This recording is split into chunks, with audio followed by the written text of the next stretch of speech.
Yeah. Uh.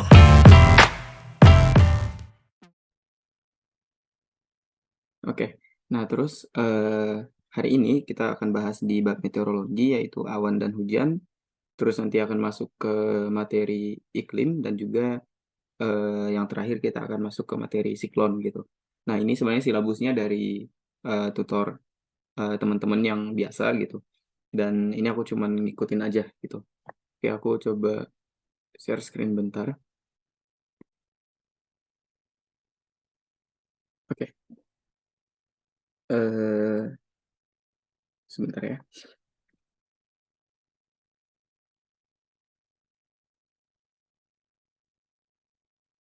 Oke ya, teman-teman. Jadi ini materi kita hari ini awan dan hujan, terus siklon antisiklon sama iklim gitu. Nah, ini dari aku, PPT-nya dari aku dan referensinya dari slide kuliah Pak Zadrak. Ini ada di bawah, aku taruh referensi. Sama teman-teman, oh iya aku lupa kemarin, kalau teman-teman dipengen minta PPT-nya langsung chat aku aja di IG atau enggak tanya ke Hafsahnya gitu atau ke tutor yang lain.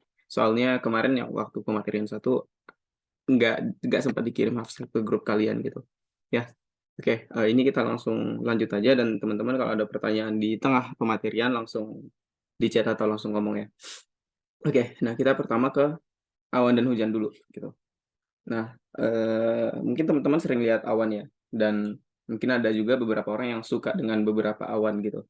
Nah, awan ini apa? Awan adalah kumpulan butiran air atau kristal es, ya bisa air, bisa kristal es, yang sangat kecil atau campuran dari keduanya. Jadi awan bisa jadi air doang, bisa jadi air aja, bisa jadi es aja, atau bahkan campuran air tambah es gitu. Nah, terus dengan konsentrasi berorder 100 per centimeter kubik dan mempunyai radius sekitar 10 mikrometer gitu. Nah, jadi kalau teman-teman lihat awan yang gede-gede di atas itu sebenarnya kumpulan awan gitu. Jadi kayak bentuk-bentuk awan gitu. Ukuran awannya itu 10 mikrometer juga udah bisa disebut sebagai awan. Cuman teman-teman nggak mungkin bisa melihat ya ukuran 10 mikrometer tuh kalau diubah ke meter itu sekitar 0,00001 meter gitu. Nah, jadi ya ini sekitar segitulah, makanya agak susah dilihat kalau memang yang 10 mikrometer. Sama yang 10 mikrometer juga jarang kelihatan lah ya. Terus yang lebih sering kita lihat mungkin kalau sedang hujan atau enggak mendekati zuhur atau siang kayak gini biasanya ada awan-awan gitu. Nah, terus si awan ini punya fungsi tertentu di atmosfer gitu, bukan cuma dekorasi atmosfer doang gitu ya. Nah, ini ada 3 fungsi awan yang paling penting, ya ini ada pemantulan radiasi gelombang pendek, terus penyerapan radiasi gelombang panjang, ya ini pemantulan, ini penyerapan. Jadi teman-teman harus, jadi kalau dipantulkan berarti ini awannya, terus ada radiasi, radiasi yang datang itu gelombang pendek, ya. Kalau si gelombang pendek yang datang dia itu mantul gitu ke atas, mantul lagi. Jadi dia nggak diserap. Tapi kalau yang datang itu gelombang panjang ke sini, dia serap gelombang panjang gitu. Jadi mantul sama penyerapnya itu beda gitu ya.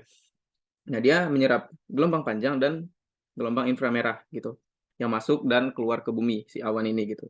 Terus yang terakhir ada emisi radiasi inframerah ke atas dan ke bawah. Jadi dia mengeluarkan radiasi inframerah juga gitu. Nah, ini nanti berfungsi di mana? Dia itu biasanya di kontrol iklim. Nanti kita akan belajar tentang iklim gitu. Cuman mungkin aku jelasin dikit ya. Nah, itu tentang radiasi gelombang-gelombang itu gitu. Mungkin teman-teman udah pernah belajar spektroskopi ya sama Hafsah kalau nggak salah. Spektroskopi. Nah, di sini kan kita punya beberapa warna ya. Ada merah, terus ada jingga, terus ada kuning, terus jiku, hijau, terus ada biru, nila, sama ungu gitu. Nah, ini kenapa aku jelasin di sini biar teman-teman tahu gelombang panjang tuh yang mana sih gitu. Nah, si gelombang panjang ini kan cahaya tampak ya ini semua. Ini semua kita sebut sebagai cahaya tampak gitu. Yang teman-teman bisa lihat gitu. Oke. Nah, gelombang panjang itu warna merah ini. Ini gelombang panjang. Ini lambda ya. Oke. Ini gelombang panjang gitu. Nah, dia gelombang panjang terus yang terakhir ini gelombang pendek. Cuman si gelombang pendek ini biasanya agak susah ditemukan warna ungu di langit karena warna ungu itu udah diserap sama ozon gitu. Teman-teman udah pernah belajar ozon lah ya. Ozon itu yang nyerap sinar ultraungu ini. Jadi dia serap itu sehingga yang kita lihat di langit itu cuma yang 2 warna ini, gitu. Makanya coba teman-teman lihat sekarang di langitnya mungkin itu tuh warna biru gitu. Nah, kenapa ada warna merah? Ya karena si awan tadi gitu. Makanya mungkin di waktu senja teman-teman bisa melihat langit berwarna merah atau jingga gitu ya.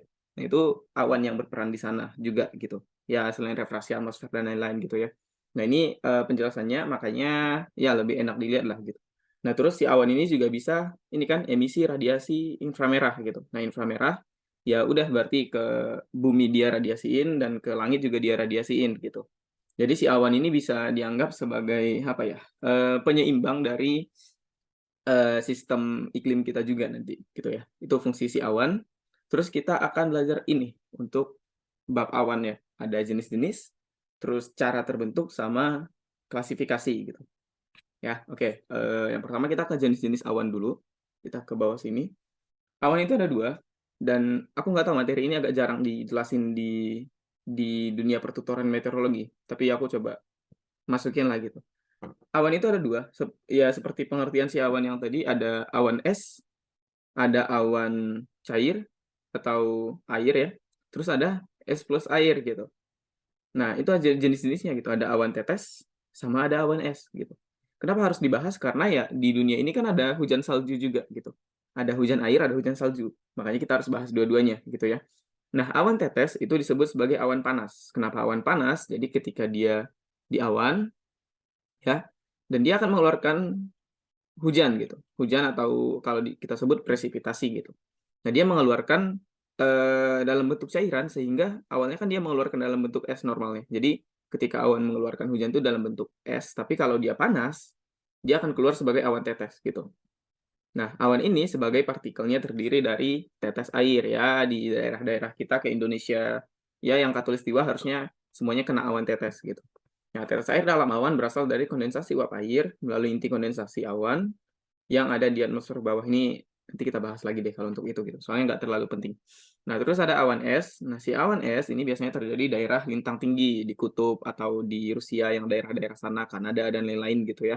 Atau enggak mungkin di subtropis juga bisa tapi waktu musim dingin gitu.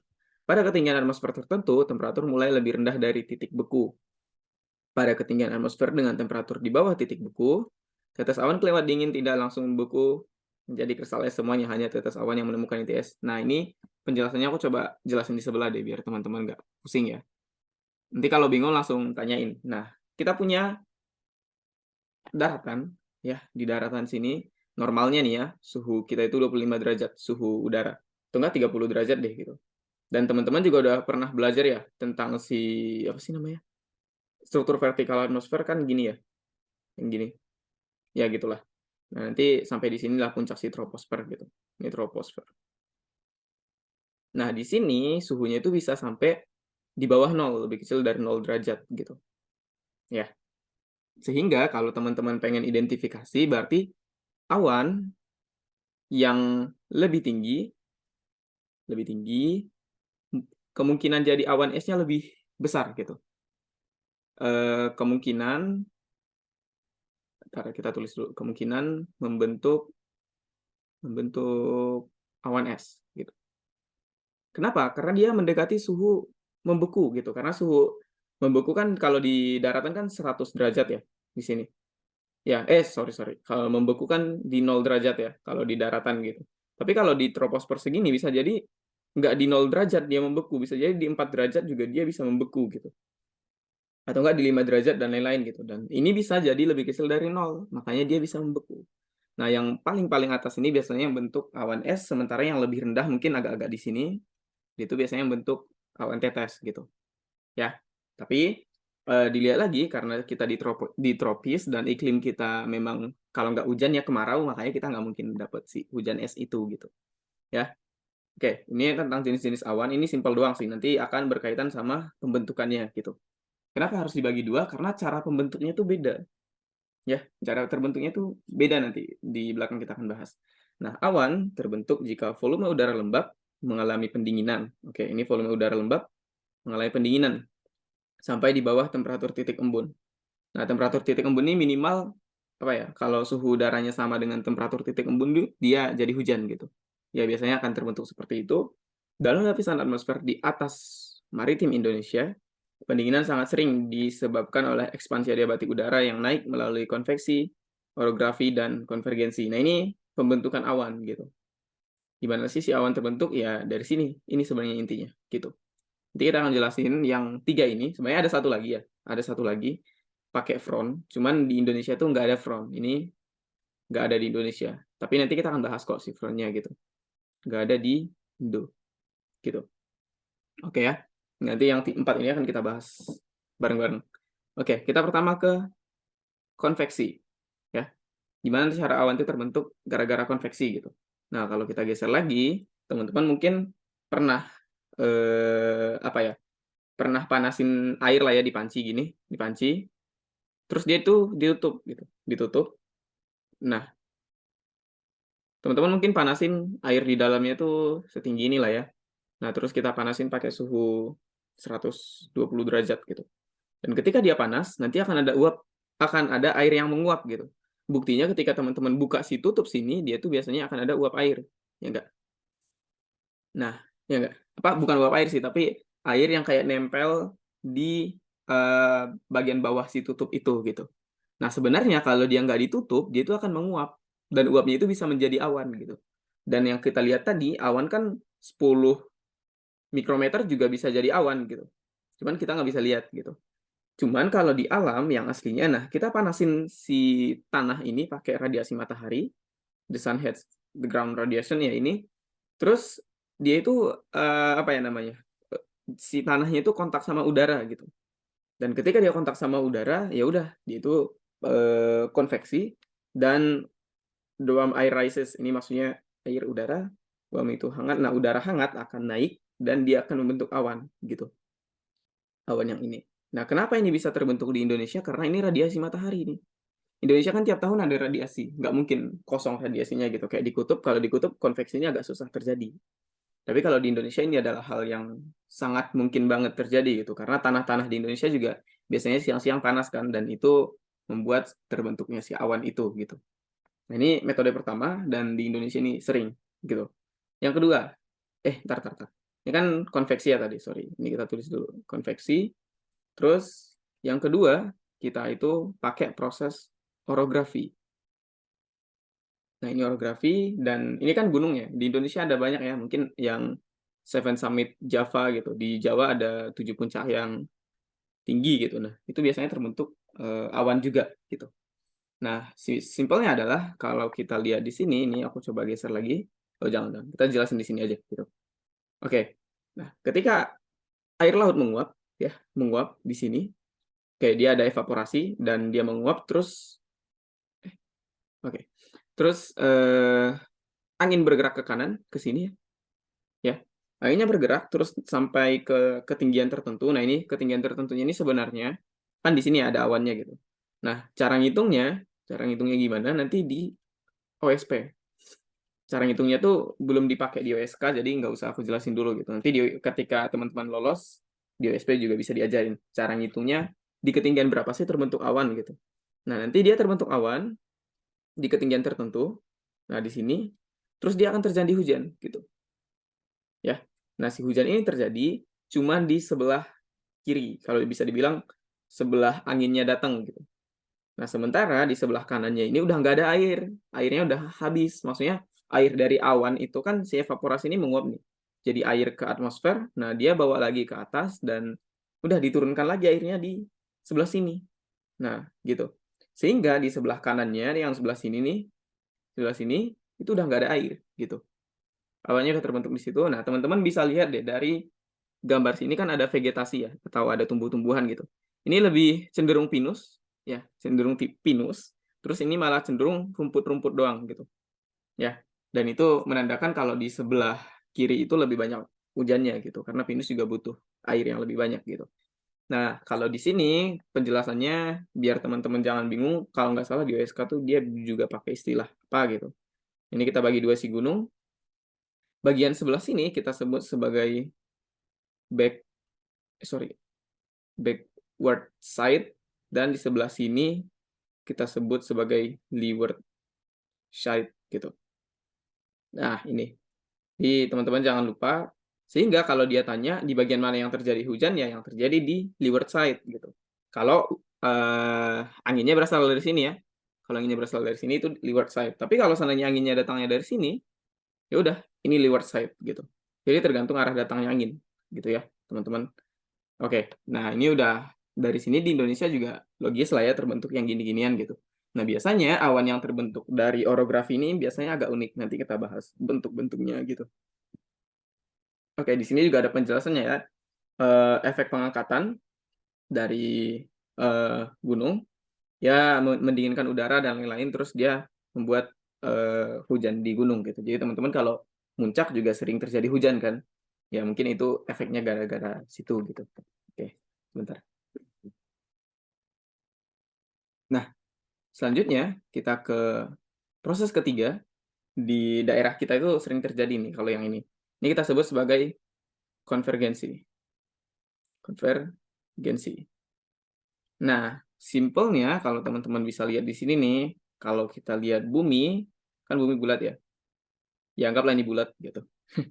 Oke, dan kita berada di Khatulistiwa sebagai orang Indonesia ya. Kita berada di Khatulistiwa di sini. Anggap ini lintang 0, nih kita ganti warna deh biar kelihatan. Oke. Nah, ini kan berarti sisi 0 derajat ya di sini gitu. Sorry, iya. Kok 0 derajat Celcius, 0 derajat gitu. Nah, kalau di lintang sini kan mungkin di 23,5 derajat gitu. Ya. Nah, matahari radiasinya tuh lebih gede di sini, ya enggak? Nah, karena dia lebih gede di situ, ya, karena lebih gede di ekuator, sehingga ini punya tekanan atau P itu pressure ya, tekanan rendah. Dan di daerah atasnya lebih kecil, dia punya P tinggi, gitu. Dan juga otomatis kan di sini di minus 23,5 ya. Nah, di sini juga berarti P tinggi, karena ya si khatulistiwanya doang nih yang lebih banyak radiasinya daripada yang lain gitu. Sehingga yang terjadi adalah udara itu akan bergerak dari tekanan tinggi. Oh ya, ini konsepnya ya, udara itu gerak dari tekanan tinggi ke rendah gitu.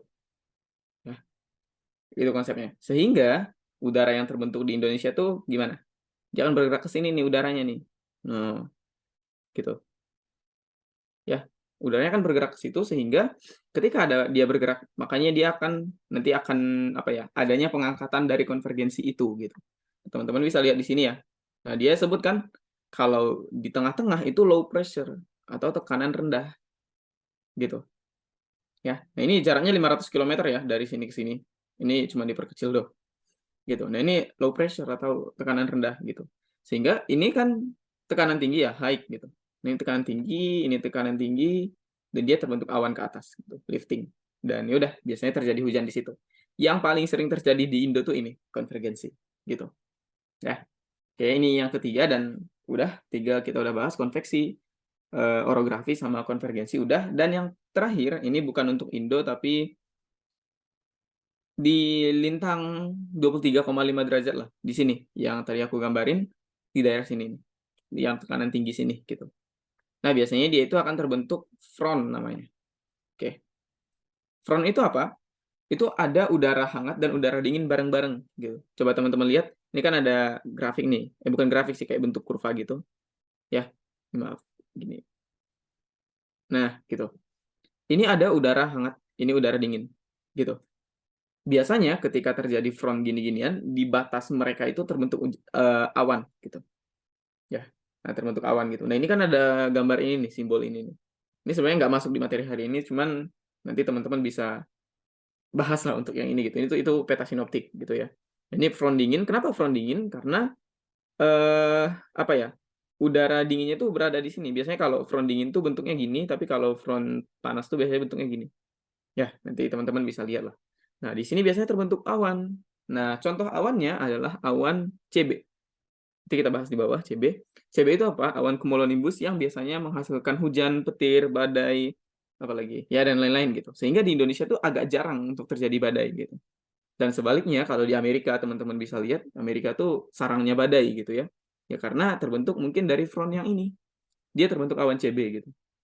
CB cumulonimbus yang ya bisa dibilang badai gitu. Di Indonesia juga bisa terbentuk awan cumulonimbus, cuman bukan yang badainya, tapi yang normalnya gitu. Nah, di sini kan ada beberapa jenis awan lagi nih, ada awan CS, ada awan CI, ada awan AC gitu. Nah, ini apa sih gitu? Kita akan bahas di bawah. Ini nama-nama awan ini nih diambil dari mana gitu. Ya. Oke. Kita lanjut ke sini klasifikasi awan. Nah, dasar penamaannya adalah pakai istilah Latin gitu. Nah, teman-teman, kenapa sih semuanya pakai istilah Latin gitu ya? Alasannya adalah karena bahasa Latin itu udah bahasa yang mati. Nggak ada perkembangan nggak ada perkembangan bahasa lagi. Jadi bahasanya itu udah fix, nggak bikin rancu gitu. Kalau teman-teman kan kalau kita pakai bahasa Indonesia, kita akan bingung sendiri dengan maknanya gitu. Cirrus, oke, kita pertama ya ke cirrus. Cirrus itu seperti rambut, berseratnya lupakan, ya, berseratnya lupakan dulu.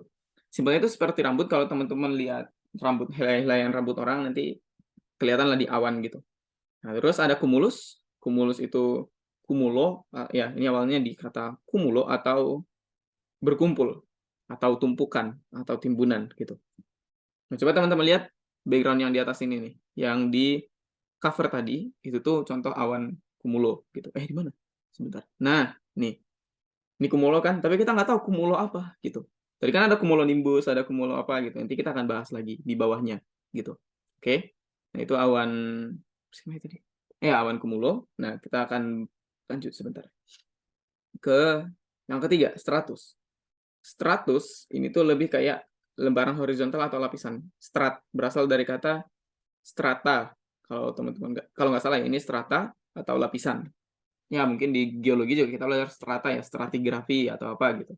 Nah, yang terakhir ini nimbus dari kata nimbo. Nimbo itu kalau nggak salah air. Nah, dia itu rain bearing atau penghasil hujan. Jadi kalau teman-teman lihat awan nimbus, itu kemungkinan besar akan hujan gitu. Sama ada satu lagi penamaan alto. Alto ini digunakan untuk awan dengan ketinggian menengah. Nah, ketinggian menengah ini apa? Oke, kita lihat ke bawah sebentar. Ini, ya. Teman-teman bisa lihat ya.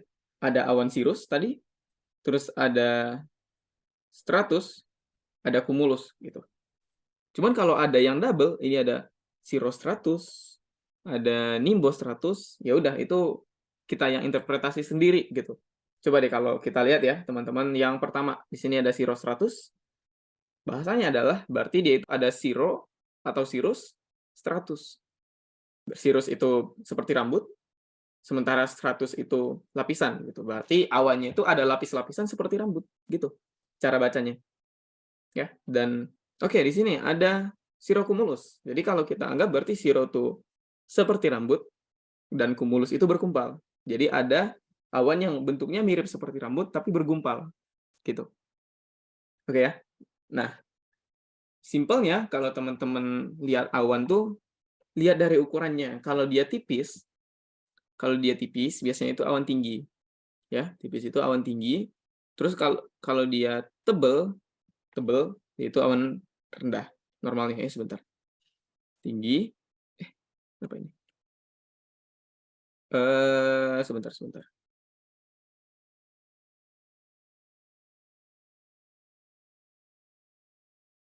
Oke.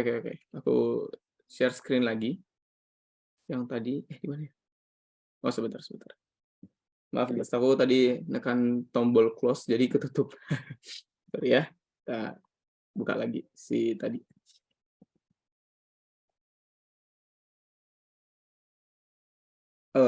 Oke.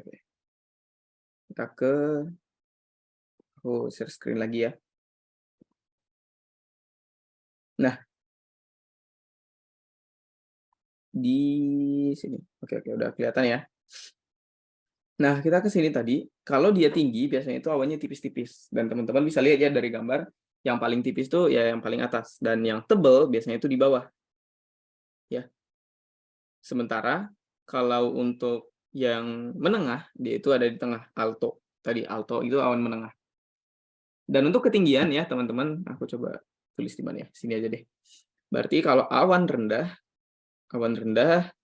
berarti ketinggiannya itu di bawah 2 km. Kalau awan menengah, dia itu 2 sampai 6 km ketinggiannya. Terus awan tinggi dia itu lebih besar dari 6 kilometer gitu. Oke ya, jadi ini bisa dihafal sendiri lah. Nah, terus kita ke bawah sini, ini kita akan bahas satu-satu nih. Oke, awan sirus. Nah, teman-teman udah bisa lihat gambarnya ya. Gambarnya itu seperti helaian rambut beneran ya. Ini helaian rambut kayak ada kail pancingnya gitu. Oh iya, siro itu artinya pancing, kail pancing itu. Kalau teman-teman pernah lihat gini, kail pancing biasanya itu. Siro itu berasal dari kata itu, sirus. Nah, itu putih, lembut, berserat dengan berbentuk potongan kecil atau pita sempit. Awan sirus terbentuk secara keseluruhan oleh kristal es. Nah, teman-teman, tadi kita udah bahas ya, ada awan tetes, ada awan kristal es. Nah, ini kristal es. Seperti yang aku sebut ya, awan tinggi itu biasanya terbentuk oleh kristal es. Ya, kristal es ini tumbuh dan menguap perlahan menuju ke tepi halus awan. Nah, ini simpel kan, si sirus doang, berserat doang gitu. Nah, kalau kita lihat ke bawahnya, ada sirostratus. Ada yang seperti rambut tapi berlapis-lapis gitu, strat gitu. Nah, biasanya kalau teman-teman lihat halo kayak gini ya, yang kayak mengelilingi si matahari, aku pernah lihat ini 2 tahun yang lalu, terus setahun yang lalu gitu. Dan halonya itu bagus banget. Dan ini ditutupin oleh awan cirrostratus. Ini namanya halo ya, halo. Oke. Nah, terus tipis, lapisan transparan atau tudung, matahari nampak jelas dan bayangan semu pada permukaan. Sebuah halo dapat terlihat di sekitar matahari atau bulan dan lembaran cirrostratus dapat menutupi seluruh langit, gitu ya. Ini dapat menutupi seluruh langit, jadi mungkin waktu gelap atau waktu mendung biasanya akan ada ini, gitu. Cuman ya karena dia tipis, jadi bisa aja ketutup tapi masih terang, gitu. Dan dapat mencapai hingga ketebalan sekitar 1000 meter. Nah, 1000 meter nih kalau untuk awan harusnya masih kecil, tapi 1000 meter untuk kita kan udah gede banget gitu. Oke. Nah, terus kita ke awan tinggi yang terakhir. Ini cirrocumulus, dari kata cirro sama cumulus. Cumulus itu bergumpal, ini teman-teman bisa lihat ya. Ini ada gumpal-gumpalan nih di sini gitu. Nah, terus ya yang lain-lain lah. Tapi masih cirro gitu. Nah, potongan kecil atau lapisan awan putih tipis nampak belang dan bergelombang, dan belang dihasilkan dari pembalikan dalam awan. Jadi ya itu prosesnya aja, biasanya nggak ditanyain kok. Ini ada cirrocumulus. Oh ya teman-teman, aku lupa tadi. Ini ada simbolnya. Kenapa ada simbol? Biar si ilmuwan tuh mudah ngomongnya. Jadi kalau yang tadi kan kita ada CB gitu, itu cumulonimbus gitu. Nah, nanti akan ada simbol-simbol tersendiri gitu. Kalau dia cirrostratus itu CS, kalau cirrocumulus itu CC gitu. Ya, jangan dilupakan itunya gitu. Nah, ini ada yang terakhir, mungkin teman-teman sering lihat ya ini. Awan tinggi, jadi ini tetap dianggap awan. Jadi teman-teman jangan salah dengan aircraft contrails ini gitu. Jadi kalau ada pesawat terus mengeluarkan zat-zat tertentu dan dia membentuk awan gitu. Ya. Ini kondensasi dari pengeluaran pesawat terbang dapat menghilang dengan cepat atau akan hidup sangat lama tergantung pada kondisi. Disebut juga sebagai awan buatan manusia, ya karena manusia yang buat, dan biasanya ini hilang dalam waktu sejam 2 jam ya. Dan biasanya dia menghasilkan panas gitu. Jadi atmosfer kita lebih panas kalau dia sering dipakai gitu. Nah, ketika dia keluar, nah cara terbentuknya kan keluar nih si uap air dari si pesawat, dan karena dia udah tinggi, kan teman-teman ya tadi awan tinggi, udah dia membentuk es dan dia membentuk awan cirrus seperti ini gitu.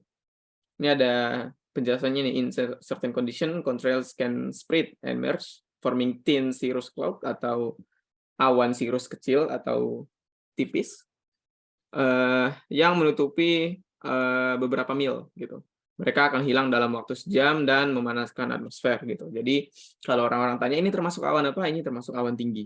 Dan ini nggak ada simbolnya, nggak ada CI, nggak ada CC yang lain. Soalnya ini bukan awan asli, ini awan buatan manusia, tapi tetap disebut awan tinggi gitu. Oke, nah selanjutnya kita ke awan menengah.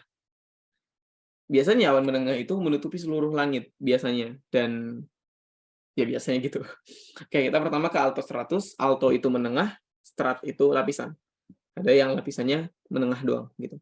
Dia menutupi seluruh langit. Lapisan awan keabu-abuan dapat berserat atau seragam dalam penampilan, cukup lemah perannya dalam menghaburkan matahari atau tanpa halo. Jadi ini dia menutupi langit seperti cirrostratus tadi. Ini cirrostratus ya, yang ini. Cuman yang altostratus tuh nggak bisa bikin halo yang tadi gitu. Dia cuma nutup-nutupin gitu. Ini kan teman-teman bisa lihat di sini nih. Ini ada matahari, tapi nggak terbentuk si halo nih, tapi ketutup aja gitu. Ya. Nah, terus yang kedua ini ada awan altocumulus. Nah, ini awan yang paling sering kelihatan dan paling banyak jenisnya. Jadi kita akan pelajarin ini gitu. Altocumulus itu adalah potongan kecil berwarna putih atau abu-abu yang tersusun dari sebuah lapisan, bentuk dan teksturnya bermacam-macam. Simpelnya kalau nggak mau ngafal yang ini, udah alto itu menengah, cumulus itu berkumpul gitu. Udah ini awan yang menengah dan berkumpul gitu. Teman-teman sering lihat ini sih harusnya. Nah, altocumulus itu dibagi lagi menjadi 3. Tiganya apa? Kita lihat ke bawah. Pertama, altocumulus lenticularis dan simbolnya itu AC-len. Altocumulusnya AC-nya dari sini, len-nya itu lenticularis gitu. Oke, altocumulus lenticularis itu berasal dari kata lenticular atau berbentuk lensa putih atau abu-abu dibentuk oleh pengangkatan udara penghalang topografi. Nah, ini biasanya terjadi di mana? Di Gunung Fuji itu biasanya sering awan ini terbentuk gitu. Gunung Fuji. Ya. Kenapa sih awan ini terbentuk? Ya karena orografi ya. Yang tadi gunung, terus ini kan air laut ya. Terus ada penguapan, udaranya bergerak ke sini, terus terbentuk awan di sini menghasilkan hujan. Ya udah, awan ini biasanya akan membentuk awan altocumulus lenticularis. Gitu. Ya. Nah, ini biasanya spesial nih, agak susah terbentuk di negara-negara kayak kita. Kenapa? Karena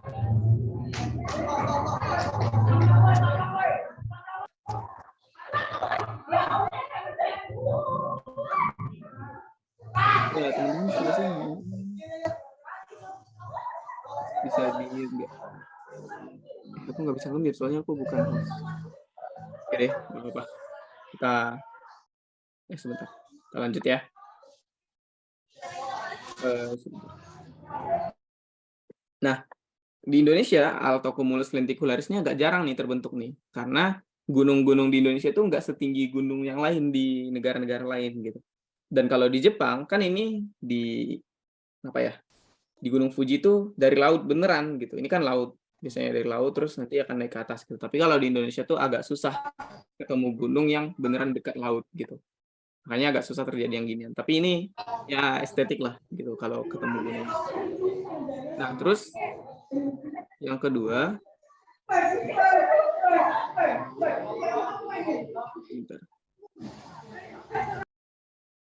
udah. Yang kedua adalah altocumulus castellanus atau kastil. Berasal dari kata kastil. Kenapa? Karena bentuknya tuh kayak tebing-tebing si kastil gitu ya. Ini aku nggak tahu ya. Ini bahasa-bahasa orang Yunani dan mungkin dia melihat ini kayak tebing-tebing kastil gitu. Nah, dia seperti awan cumulus yang pecah. Nah, ini kan kayak awan cumulus yang pecah. Awan cumulus nanti kita akan bahas di bawahnya lagi gitu. Nah, ini bahasa ilmiahnya casnya dari castenalus gitu. Dan awan ini agak jarang dibahas. Yang biasanya dibahas tuh si yang tadi, altocumulus lenticularis itu gitu. Sama yang terakhir dari altocumulus ini adalah altocumulus undulatus atau AC-un. Biasanya dia berombak kayak gini nih. Kan ada bentuknya gini. Oh, jadi teman-teman bisa lihat pattern-nya dan biasanya yang tebal-tebal ginian disebut altocumulus undulatus gitu. Nah, dari yang tadi teman-teman kan udah ada di sini nih. Altocumulus yang ini, nah teman-teman udah bisa identifikasi yang mana gitu. Oh, ini berarti AC cas ini. Castenalus, yang ini AC-un, yang ini ya udah AC doang. Ini nggak ada pattern-nya gitu.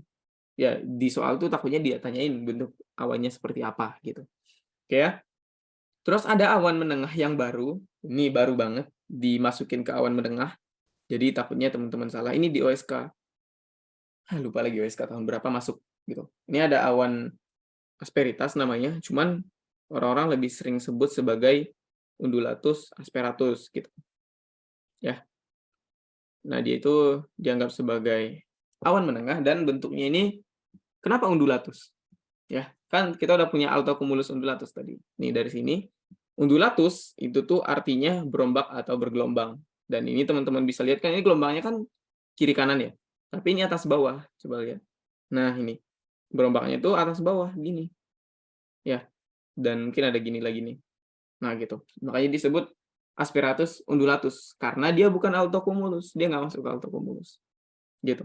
Maksudnya nggak masuk tuh kenapa? Ini dia itu bisa masuk ke sini atau nggak bisa masuk ke sini. tergantung pada ketinggiannya, jadi nggak bisa dipastiin dia di mana gitu, makanya namanya awan aspiratus gitu. Oke ya. Nah, ini awan baru, nah kita lanjut ke awan rendah. Awan rendah biasanya itu yang tebel-tebel, bukan yang tipis atau yang menengah tadi.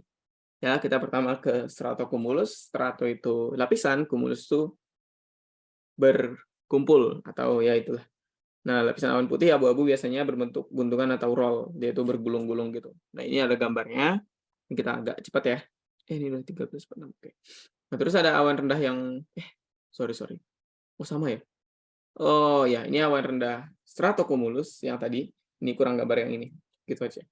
Kita lanjut ke bawah, ada ini ya. Sorry. Ini kalau nggak salah, astagfirullahaladzim. Ya, ini masih awan stratocumulus ya contoh-contohnya. Nah, yang lebih keren dari si stratocumulus ini ada yang disebut virga. Dan ini biasanya nggak terjadi di awan-awan lain gitu ya. Virga itu apa? Ada seperti helaian rambut. Ya kayak yang di bawah-bawah sini nih. Coba teman-teman lihat yang kayak ke bawah-bawah sini tapi tipis banget gitu. Ini kalau kita zoom mungkin kelihatan ya. No. Ya, dia tuh kayak apa ya? Hujan tapi nggak nyampe tanah gitu. Hujan yang jatuh di mana terjadi penguapan di bawah awan sebelum mencapai tanah. Jadi hujannya turun dari si awan, tapi nggak nyampe tanah. Kayak bisa dibilang hujan palsu gitu. Tapi itu kita sebut sebagai virga dan turunnya itu dari stratocumulus gitu. Nah, itu yang keren dari dia. Terus ada nimbostratus. Oke, nimbo itu penghasil hujan ya. Stratus itu lapisan. Nah, teman-teman ini pasti sering kelihatan di Indonesia, apalagi yang tinggalnya di Pulau Jawa. Yang lagi musim-musim hujan harusnya kelihatan awan ini gitu. Nimbostratus. Nah, yang sebelah sini kan ya gelap-gelap gitulah biasanya. Dan nanti mungkin kalau sore ini hujan, teman-teman udah langsung lihat itu, awan itu gitu, nimbostratus. Nah, terus ada stratus, nggak nimbo gitu. Nggak ada airnya, tapi tetap gelap gitu. Cara taunya dia itu nimbo atau enggak, ya udah tunggu bentar lagi aja. Kalau dia nimbostratus harusnya hujan gitu. Kalau stratus doang ya udah cuma lapisan-lapisan biasa gitu. Ya. Nah, terus kalau si stratus biasanya itu cuman gerimis atau salju. Salju kan nggak ada di Indo, jadi gerimis doang di Indo. Awan stratus. Tapi kalau hujannya gede, biasanya nimbo stratus. Ini. Gitu ya. Nah, yang terakhir ada awan vertikal. Oh iya, tadi kan kita udah punya awan menengah. Kita punya awan rendah, awan menengah, sama awan tinggi gitu. Nah, ada yang disebut awan vertikal. Awan vertikal ini ketinggiannya berapa? Ya udah, dia itu di seluruh langit. Dari 2 sampai apa? Bisa jadi pokoknya dari 2 enggak gitu, lebih kecil dari 2 kilometer bisa, sampai lebih gede dari 6 kilometer. Dia tuh kayak menyebar di langit aja gitu, sampai ke atas-atas gitu. Jadi dia bisa ditemukan sebagai awan rendah, awan menengah, awan tinggi juga bisa. Itu yang disebut awan vertikal, gitu ya. Nah, ini biasanya sering kelihatan nih, yang ini nih. Ya, awan cumulus dan cumulus doang, nggak ada sambung-sambungannya gitu. Awan cumulus, awan padat terpisah, berwarna putih hingga abu-abu cerah, berbentuk gumpalan. Nah, ini biasanya sebagai pertanda apa ya? Bukan pertanda. Area CU seringkali memiliki base atau dasar pada ketinggian yang sama. Nah, kenapa dia sebut dasar? Coba teman-teman lihat bawahnya ini nih. Biasanya itu ada lurus gini nih. Terus ini, terus ini. Nah, ini yang paling terkenal nih yang di kiri nih. Nah, gitu. Biasanya itu ada awan batasnya nih yang di bawahnya. Itu yang disebut cumulus. Biasanya kalau teman-teman lihat awan ginian harusnya disebut cumulus gitu. Cuman si cumulus ini kita bagi lagi nih, jadi 3 lagi. Ya, cumulus itu kita bagi dari 3, 1, 2, 3. Nah, pembagiannya yang pertama cumulus humilis atau cuhum namanya. CU-nya dari cumulus, hum-nya humilis gitu. Nah, cumulus humilis ini kalau teman-teman pernah lihat itu berarti pertanda cuaca baik. Ini nggak mungkin ada ketika hujan atau ketika apa gitu. Nah, ini yang terkenal lah ya kelihatan di sini. Nah, ini awannya masih kecil-kecil kan. Ketika dia semakin menggede atau lebih besar dari cumulus humilis, dia itu akan membentuk cumulus mediocris, medium. Ya, aku nggak tahu ya ini dari kata medium atau moderate, ya berarti sedang. Sedang itu apa ya? Kecil, sedang, besar gitu. Ya, yang ini yang versi sedangnya gitu. Ya, ini juga sering kelihatan di langit ya, dan ya ini juga pertanda cuaca bagus gitu. Cuman, nggak ada cumannya. Yang terakhir, kita ke cumulus congestus. Nah, ini biasanya kelihatan di kalau teman-teman ngelihat apa sedang di laut gitu. Biasanya di ujungnya itu ada awan gitu ya. Nah, biasanya itu awannya awan cumulus congestus gitu. Kenapa? Kenapa biasanya di laut? Ya karena, laut itu kan evaporasi ya. Jadi evaporasi, ya udah di atas situ tuh lebih gede lagi kalau nggak ada angin gitu. Nah, terus biasanya itu dia bisa menghasilkan hujan, cuman kalau dia menghasilkan hujan, dia itu akan sedikit berubah nanti ke nimbostratus gitu. Kan nimbostratus tuh penghasil hujan gitu. Jadi cumulus congestus ini akan menjadi gelap dulu kayak yang tadi gambar si nimbo itu, mana sih? Nah ini, kan nimbostratus tuh gelap. Kan nggak mungkin teman-teman melihat hujan, apa ya, cuaca terang gitu. Tapi bisa aja sih kalau di Indo mah cuaca terang, apa, hujan ketika cerah tuh bisa terjadi di Indonesia. Oh iya, aku takut salah lagi nih. Nah, hujan, tapi dia nggak gelap gitu. Hujan saat cerah, pernah nggak ya? Pernah nyoba nggak? Bukan pernah nyoba. Pernah merasakan nggak? Udaranya masih cerah terus ada hujan, itu kita sebut sebagai hujan zenital namanya. Ya, ini berasal dari kata zenith, jadi teman-teman bisa searching lah nanti, gitu. Ya, mungkin itu diperoleh dari cumulus congestus gitu. Yang terakhir awan vertikal adalah awan CB, yang tadi cumulonimbus. Dan ini awan yang biasanya berbahaya ini. Kenapa? Karena apalagi yang teman-teman ini siklon atau enggak typhoon atau enggak hurricane apalagi atau enggak tornado, tornado atau enggak apalagi badai atau enggak dan lain-lain biasanya itu terbentuk awan CB. Jadi ini awan yang bisa dibilang merugikan tapi enggak merugikan banget karena biasanya ada hujan juga dari sini gitu. Nah, awan besar, tinggi, berdasar gelap. Nah, dasar itu biasanya gelap, coba teman-teman lihat yang sebelah sini kan lebih gelap dari atasnya ya. Nah, dan samping berwarna putih dikaitkan dengan hujan lebat, hujan badai, hujan es, dan segalanya. Seringkali memiliki bentuk puncak yang disebut anvil. Anvil itu apa? Nah, yang ini. Kalau teman-teman pernah lihat, aku kalau nggak salah pernah lihat ini di Bandung di 1 tahun yang lalu. Tapi anvil yang aku lihat tuh warnanya Mejiku Hibiniu, bukan polos gini. Ini kan anvil. Ini kayak dianggap sebagai topinya gitu. Aku pernah lihat dia itu warnanya malah nggak gini, tapi Mejiku Hibiniu. Nah terus udah sama yang terakhir satu lagi awan mamatus. Nah si awan mamatus ini nih bukan awan beneran, bukan jenis awan baru, cuman nah ini kan nggak ada kodenya ya. Ini kode apa? Nggak mungkin atau apa gitu. Kenapa? Karena awan mamatus itu bagian bawah si cumulonimbus ini biasanya. Nah ini kan cumulonimbus nih. Ini atasnya itu biasanya ada anvil, tapi bawahnya itu biasanya ada mamatus. Dan di Indonesia jarang sih yang gini-ginian. Nah, awannya itu berbentuk globular atau bulat gitu di bawah dan dihasilkan dari downdraft yang terjadi dalam awan gitu. Ini contohnya di cover PPT-nya juga tadi itu gitu, awan mamatus. Gitu. Ya. Oke, ini perawanan. Terus nih, ini tabelnya tadi yang tentang ketinggiannya ya. Ini coba teman-teman lihat yang ini adalah bukan ketinggian ya. Oh ini. Ini awan rendah, ini awan menengah, ini awan tinggi gitu ya yang tadilah yang pernah aku jelasin tadi gitu. Oke, itu tentang awan. Sebenarnya kita pengen lanjut ke presipitasi. Karena dia masih nyambung terhadap awan gitu. Jadi kita ada yang mau ditanyain? Nah, ada yang mau ditanyain dari si ini materi awan? Kalau tidak akan aku lanjut ke bawah. Udah sejam ya? Oke. Udah?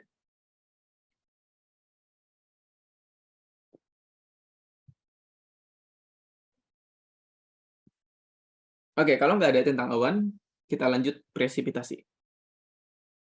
Ke bawah sini. Presipitasi. Ya, hujan, salju, dan lain-lain itu presipitasi namanya. Ya, presipitasi ini aku copy dari apa ya? Dari IELTS apa ya? Nanti aku akan share kok. Nah, merupakan bentuk air cair atau bentuk air padat yang jatuh sampai ke permukaan tanah. Sampai ya, sampai. Tadi kan ada virga ya. Virga tuh nggak disebut presipitasi. Ya, jika sebelum mencapai permukaan, partikel air atau kristal es menguap disebut virga atau stalaktit.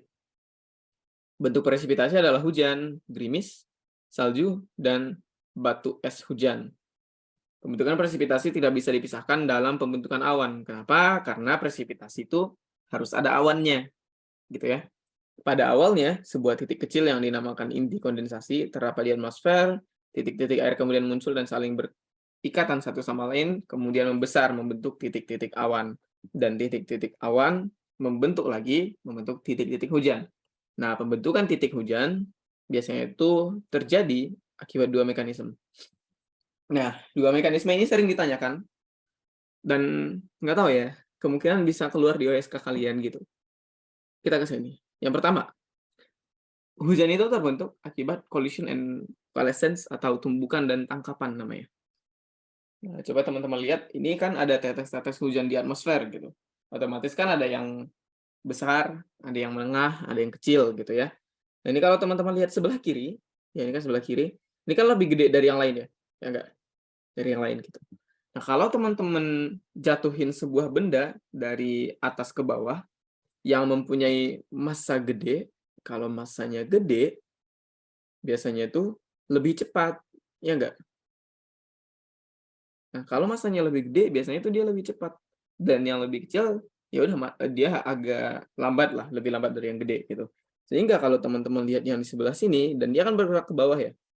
Sorry. Dia kan bergerak ke bawah, dan yang kecil-kecil ini juga bergerak ke bawah ya, ini semua gitu. Nah, namun karena dia lebih cepat, yang gede dia itu bisa nangkap ini. Dia bisa nangkap ini, bisa nangkap ini, nangkap ini, nangkap ini.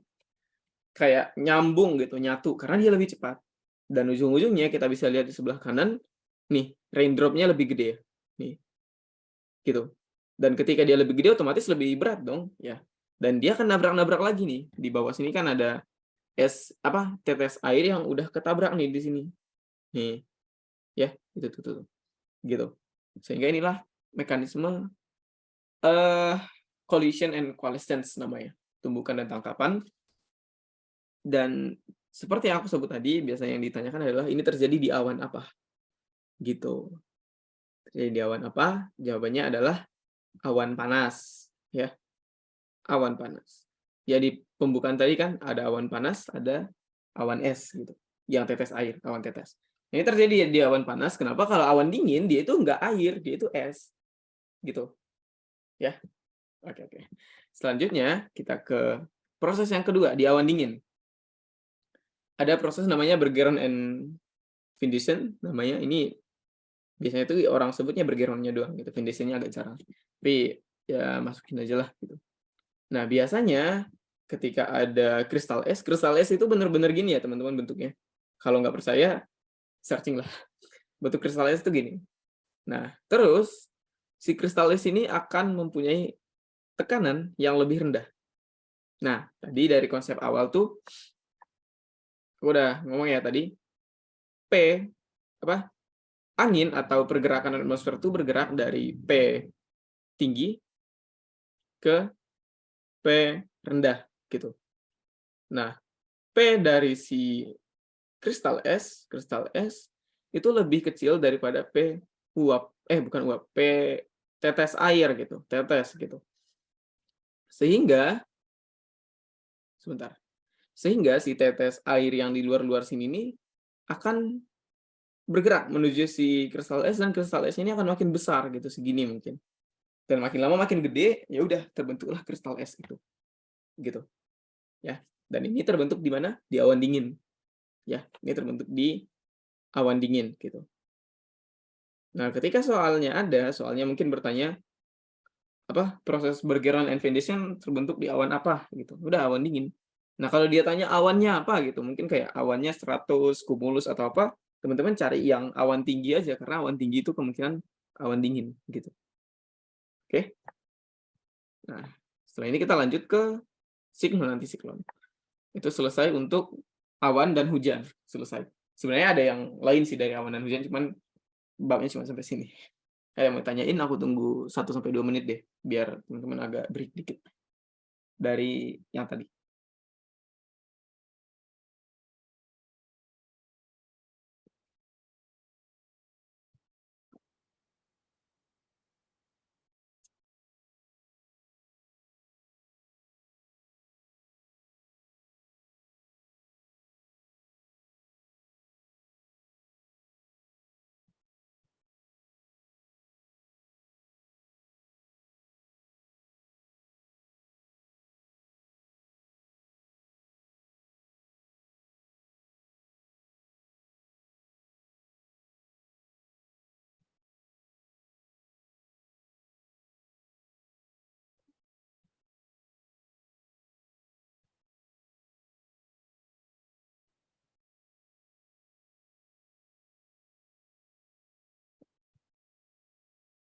Oke, aku lanjut nih ya, dan harapannya teman-teman masih standby.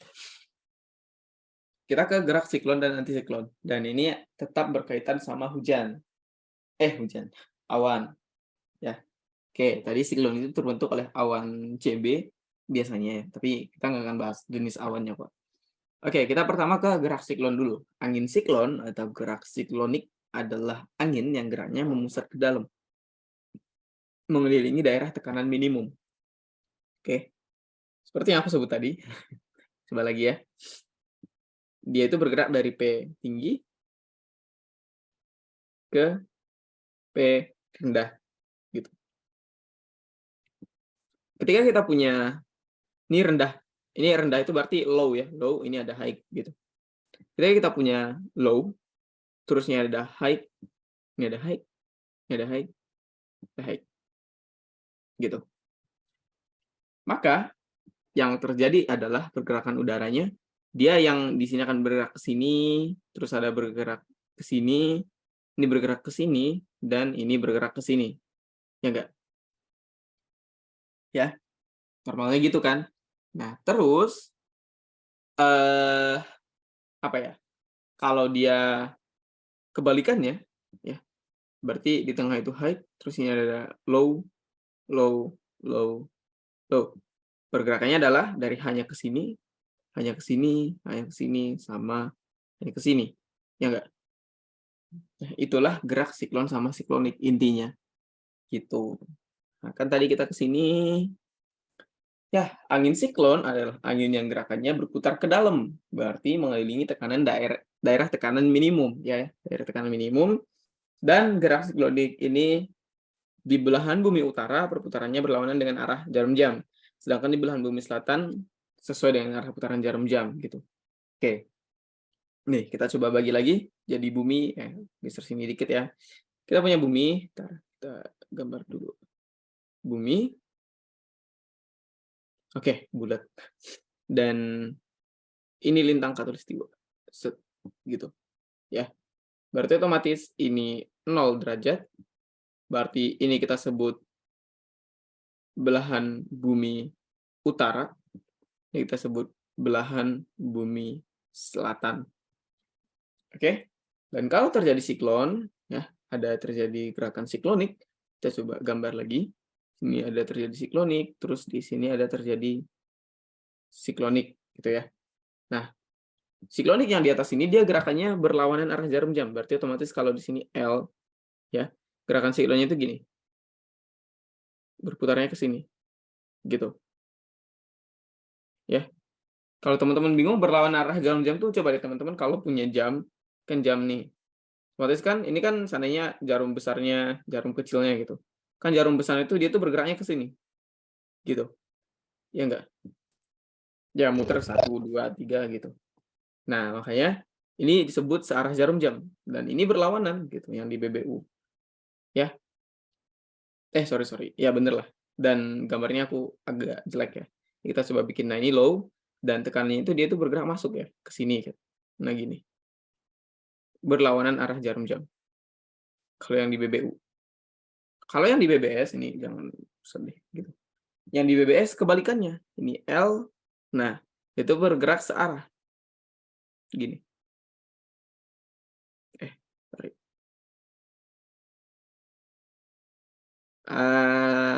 Bentar. Gitulah ya. Nah, dia bergerak searah. Sorry, ini agak jelek. Nah, gitu. Oke, ini untuk siklon. Ya, BBU berarti kita sekarang di mana? Di Jawa. Jawa tuh kalau nggak salah 5 derajat sampai 6 derajat lah. Dan kita tuh berada di sini dan kalau seandainya di Jawa tuh ada siklon yang terbentuk tuh gini. Yang nggak terbentuk yang ini, ya. Gitu. Oke, itu tentang siklon. Kita lihat gambarnya. Nah, sini. Oke. Dia ngasih ini ya, ngasih pertanda nih. Kalau teman-teman lihat 1050. Jadi garis yang di luar sini ini tekanannya itu 1050 MB. Sementara garis yang di tengah sini 950 MB. Dan dia bergerak ke tengah gitu. Seperti gambar yang aku buat tadi ya. Nah, terus kalau kita ke antisiklon, Adalah angin yang geraknya berputar keluar yang tadi dengan tekanan maksimum di pusatnya dan meliputi kebalikannya. Di belahan bumi utara ini malah searah jarum jam. Sementara di belahan bumi selatan berlawanan arah jarum jam. Nih, ya. Di yang di atas itu belahan bumi utara ini, belahan bumi utara dia searah kayak gini, searah gitu, ya. Sementara yang belahan bumi selatan ya udah berlawanan arah gitu. Oke, dan ini plus itu berarti tekanannya tinggi. Dan yang tadi kan kalau yang di sisi siklon itu tekanannya rendah ya, makanya ini nggak ada plusnya di sini. Ya, oke, plusnya malah di luar sini, yang di luar plusnya malah yang di luar sini yang tekanan tinggi gitu. Oke, selanjutnya itu kan dari siklon, antisiklon ya. Oke, kita ke sini. Berdasarkan pergerakannya, siklon dibedakan menjadi siklon tropis dan siklon ekstratropis. Dan tropis ya udah tergantung si posisi dong gitu. Siklon tropis terjadi di daerah tropis yaitu antara 10 sampai 20 lintang utara dan 10 sampai 20 lintang selatan. Sering terjadi di wilayah lautan daripada daratan. Diameter angin siklon tropik bisa sampai 100 sampai 500 km. Kecepatannya antara 100 sampai 500 km per jam dan gradien barometernya antara 50 sampai 100 mb. Gradien barometer, nah ini takutnya salah lagi nih. Teman-teman, gradien barometer adalah perbedaan tekanan situ. Oke. Ingat, kalau dia bilang gradien barometer tuh ini.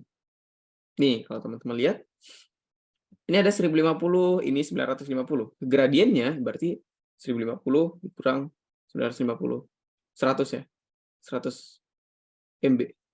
Gradien itu perbedaan penurunannya gitu. 100 mb. Dan ini juga gradiennya 100 mb. Kenapa? Karena dia tetap cari yang positif aja gitu. Meskipun 950 dikurang 1050 kan kita dapat minus 100 mb. Kan nggak mungkin ada tekanan minus.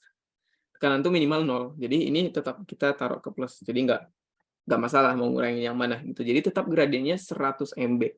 Sehingga gambar yang ini paling mungkin antisiklon yang ada di tropis nggak sih? Ya.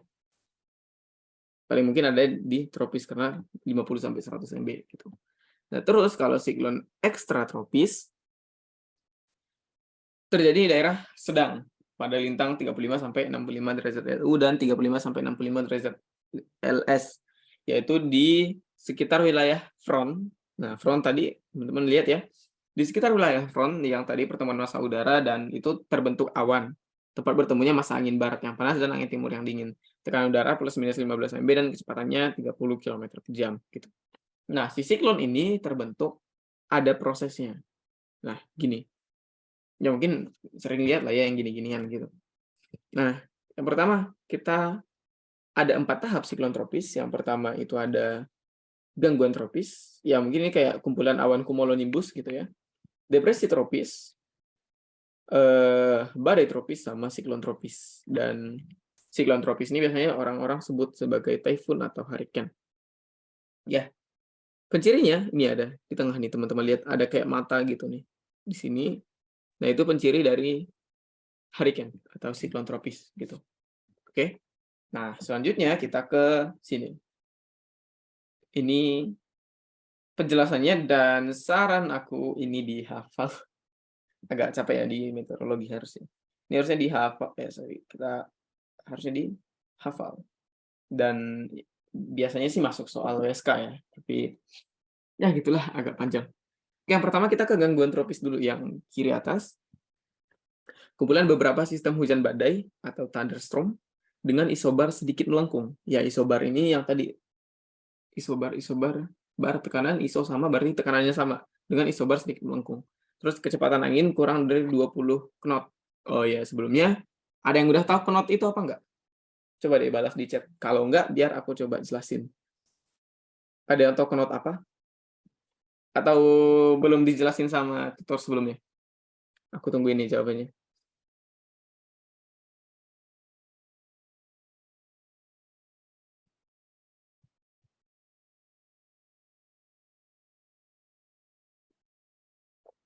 Enggak ada? Ada yang tahu atau kurang tahu? Langsung ngomong aja atau langsung di chat aja ya, biar nanti aku jelasin. Nah, kecepatan angin kurang dari belum. Oke. Aku jelasin si knot dulu ya, harusnya di materi angin dan lain-lain itu udah masuk si knot, tapi udah deh. Knot knot itu tuh, eee, teman-teman pernah dengar kata mil ini nggak, mil per jam gitu. Nah, kalau knot itu tuh mil laut per jam. Itu tuh satuan kecepatan dan teman-teman nggak usah pusing, ini cuma nama aja ya, namanya aja gitu. Dan knot itu perubahannya 1 knot itu sama dengan 0,5 meter per second gitu. Ini di fisika sih sebenarnya. Bukan, si meter per second-nya di fisika dan di meteorologi juga ada tapi di OSP-nya. Nah, si knot ini lebih sering dipakai. Jadi untuk skala-skala angin dan lain-lain itu lebih sering dipakai knot untuk astronomi sama oceanografi gitu. Nah, terus si knot ini, nah ini kan 20 knot nih, berarti 20 knot itu sama dengan 0,5 dikali 20 berarti 10 meter per second gitu. Dan ini satuannya agak sering dipakai gitu ya. Ya mungkin bisa dipahamin lah dengan ini gitu. Nah, terus ada depresi tropis yang sebelah kanan atas. Dia depresi tropis, kumpulan thunderstorm yang lebih terorganisir. Thunderstorm itu yang tadi yang awan cumulonimbus tapi udah kayak ada polanya gitu dan memiliki sebuah isobar tertutup dengan kecepatan angin 20 sampai 34 knot. Dan terorganisir tuh gini. Nah, teman-teman udah kayak ngelihat nih ada polanya nih gini. Cuman nggak tahu dia tuh gini atau malah gini gitu. Kita masih bingung dan setidaknya udah ada polanya gitu. Sementara gangguan tropis yang tadi kan belum ada gitu ya. Terus selanjutnya kita ke badai tropis, sistem yang berotasi berlawanan arah jam-jam di BBU dan sebaliknya di BBS, tapi belum memiliki mata siklon. Memiliki 2 isobar tertutup, kecepatan angin sekian, pada tahap ini badai diberi nama. Nah, sebenarnya kalau udah masuk badai tropis itu tuh udah disebut sebagai siklon. Bukan siklon sih, tapi disebut sebagai badai aja gitu. Dan ini teman-teman udah bisa lihat ya, pusatnya di sini dan dia gini gitu. Mengelilingnya gini, berarti otomatis ini terbentuk di BBU karena dia pergerakannya ke berlawanan arah gitu. Dan setelah itu bedanya sama hurricane atau siklon tropis adalah ini belum ada matanya di tengah. Itu aja sebenarnya. Nih, ya enggak? Dan kalau ada matanya itu tuh udah kacau banget gitu. Dan biasanya hurricane tuh biasanya tuh di Jepang-Jepang sana lah. Nah, terus ini siklon tropis, hurricane atau typhoon. Nah, typhoon tuh kalau nggak salah apa sih kalau bahasa Jepang tuh typhoon tuh bahasa Jepang gitu. Mata siklon sudah terbentuk, memiliki minimal 3 isobar tertutup dan kecepatan angin melebihi 64 knot. Nah, melebihi berarti otomatis lebih gede daripada 64 bagi 2 berarti sebentar ya, aku ada paket 2 menit.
Oke, cek. Maaf teman-teman tadi ada gangguan dari tukang paket. Oke, terus kita ke siklon tropis ya. Yang tadi siklon tropis itu punya kecepatan angin yang melebihi 64 knot atau 32 meter per second. Dan ini gede banget. Soalnya kalau kita naik motor tuh berapa sih kalau naik motor? Naik motor mah 40 enggak, kirain kalau kalau naik motor kan paling 48 km per jam gitu. Kalau 48 km per jam tuh berapa sih? Pokoknya lebih rendah dari 32 lah gitu. Dan dia itu biasanya akan menelan apa yang dia lihat dan makanya di Amerika atau Jepang tuh terjadi yang gini-ginian. Nah, teman-teman bisa lihat yang di sini persis ada barengan loh semua. gitu. Ya. Dan ini ada yang matanya, teman-teman bisa lihat ini hurricane ini. Terus ada tropical depression sama tropical disturbance atau gangguan tropis gitu. Ini kan masih belum kelihatan, dan ini tropical storm Emilia kan udah dikasih namanya nih, Emilia gitu. Biasanya itu berdasarkan lokasi dia gitu. Di Indonesia juga kalau nggak salah ada apa, badai tropis juga, tapi aku lupa namanya apa gitu. Ini kan udah kelihatan nih gerakannya gini gitu. Dan ujungnya nanti akan jadi seperti ini. Gitu ya. Oke. Selanjutnya kita ke sini. Ini ada skala kekuatannya, dan ini dibuat oleh ilmuwan biar tahu sebenarnya dia tuh segede apa sih gitu. Ya. Nah, kan tadi kita bisa sebut itu siklon tropis kalau dia itu udah lebih gede dari 64 knot gitu, dan itu kita sebut sebagai skala Saffir-Simpson 1 atau SS1 gitu. Nah, kalau Saffir-Simpson 2 dan lain-lain itu ada kecepatannya, dan kadang bisa masuk soal sih, tapi kalau teman-teman agak susah ngafalnya, ya udah nggak usah fokus ke sini gitu. Dia bisa aja masuk soal cuman satu-satu soal gitu. Nah, merupakan cara cepat dan mudah untuk memberikan gambaran mengenai kekuatan suatu siklon tropis gitu ya.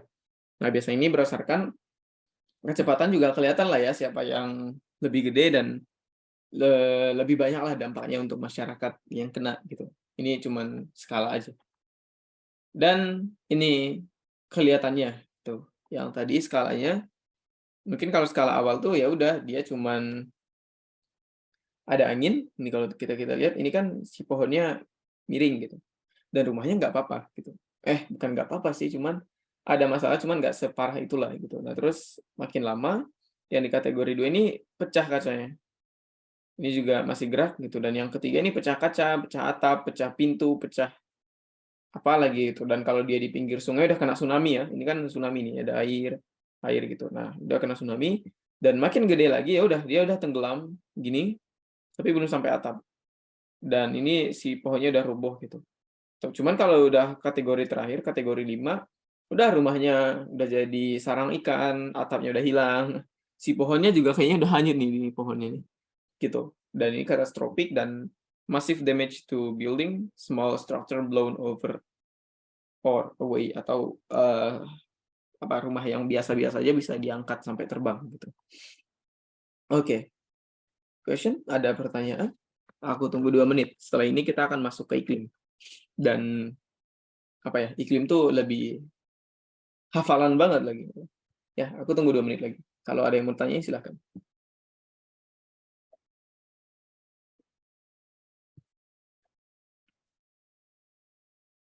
Kalau nggak ada, langsung balas nggak ada aja.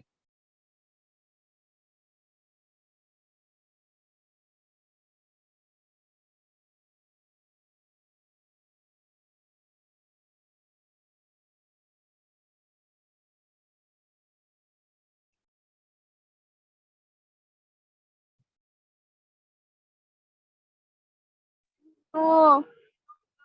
Buku.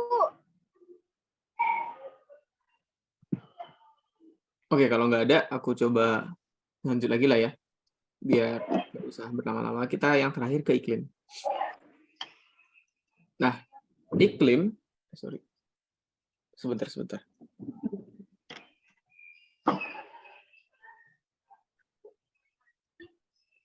Oke.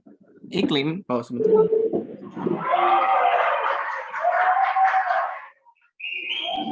Oke. Ada yang nanya angin puting beliung itu termasuk apa gitu.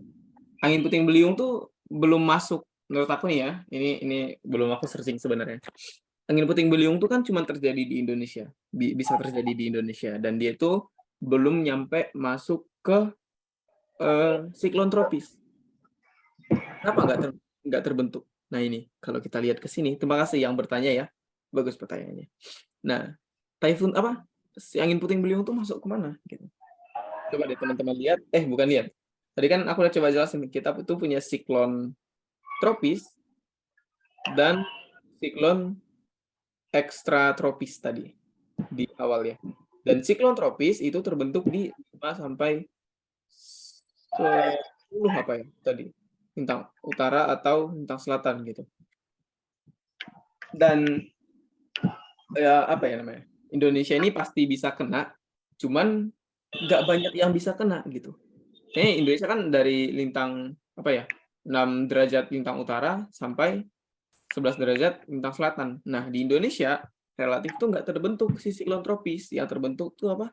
Yang terbentuk itu cuman badai tropis doang, gitu.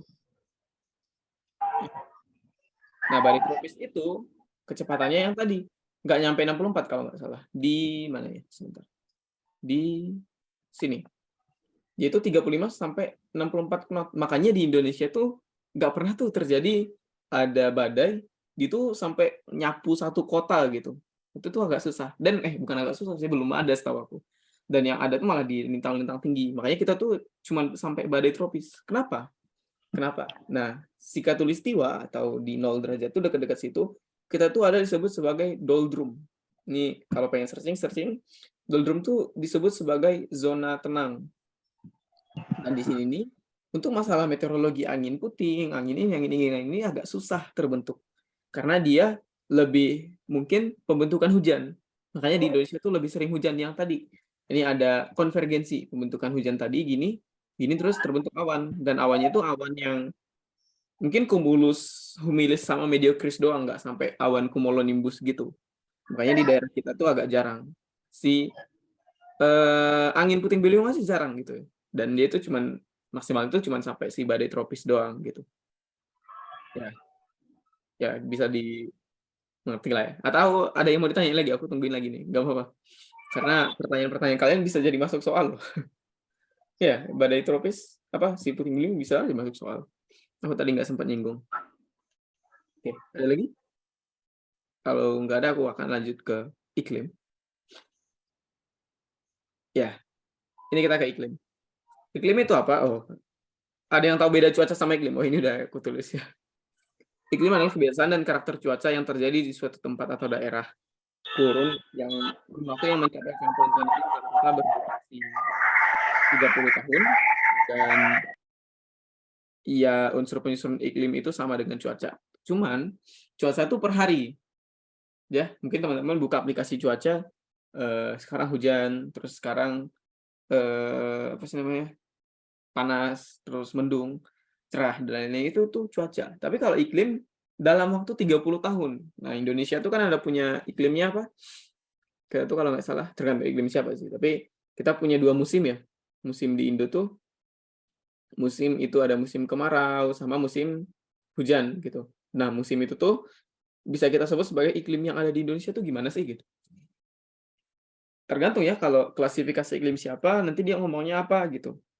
Ada yang bilang apa, musim kemarau, musim hujan, ada yang bilang Indonesia itu monsun timur, monsun barat, ada yang bilang Indonesia itu tropis, ada yang bilang dan lain-lain. Tapi itu klasifikasinya pasti eh, selama itu berdurasi 30 tahun gitu. Ini ada unsur-unsur penyusun iklim sama dengan cuaca, nanti kita lihat unsur penyusunnya apa sih gitu. Oke, kita yang pertama ke sini. Nah, agak bingung nih ya. Ini agak ribet gambarnya dan aku coba jelasin sedikit dulu. Oke, kita ke sini. Teman-teman bisa lihat di bawah sini ada simbol latitude atau lintang. Ini di lintang 0 dan ini di lintang 90. Ini khatulistiwa, ini kutub gitu. Nah, yang terjadi adalah yang kena matahari duluan di mana? Di khatulistiwa atau enggak di daerah-daerah sini juga bisa terjadi gitu ya. Ini mungkin di 23,5 derajat gitu. Nah, ini terjadi di tanggal 22 Juni gitu. Nah, dia terbentuk dan otomatis terbentuk apa? Hujan, ya. Terus ada gunung meletus juga bisa, angin juga bisa, dan lain-lain. Terus yang di sebelah sini nih ada ice sheet namanya, atau tudung es. Dan logisnya apa? Es ini akan mendinginkan suhu bumi dari yang lain-lain sini, gitu. Ya enggak? Nah, ketika dia mendingin, nah si udara gimana sih cara dia mendinginkan itu gitu. Nah, ini coba teman-teman lihat air laut di sini sama air laut di sini, ya pasti lebih dingin yang di sini. Ya, ini disebut laut es, dan di sini tuh lebih panas gitu, lebih hangat. Dan karena adanya arus, nah arus dingin ini akan dibawa ke sini gitu. Nah, sehingga gimana? Si dingin akan pergi ke yang panas akan terjadi ke dingin, makanya ada kesetimbangan. Nah, yang gini-ginian nih yang akan mempengaruhi iklim gitu. Yang tadi, yang ditulis di atas itu tuh ini, eee, unsur penyusun iklim itu apa aja gitu, oke. Ini dari gambar ini teman-teman bisa lihat nanti unsur penyusunnya apa aja gitu. Ini ada uplift dari tanah, ada spreading dari tanah. Spreading ini kalau nggak salah, ini tektonik lempeng yang divergen. Ini mungkin di geologinya udah dibahas lah ya, yang keluar magma gitu ya.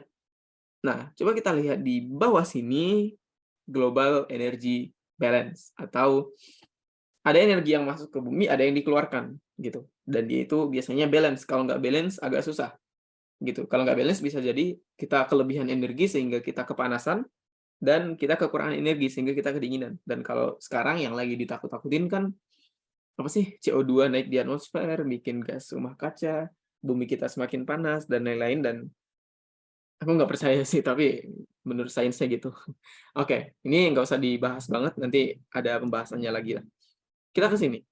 Climate system atau sistem iklim yang tadi yang aku sebut kita punya ini. Ya, ada 5.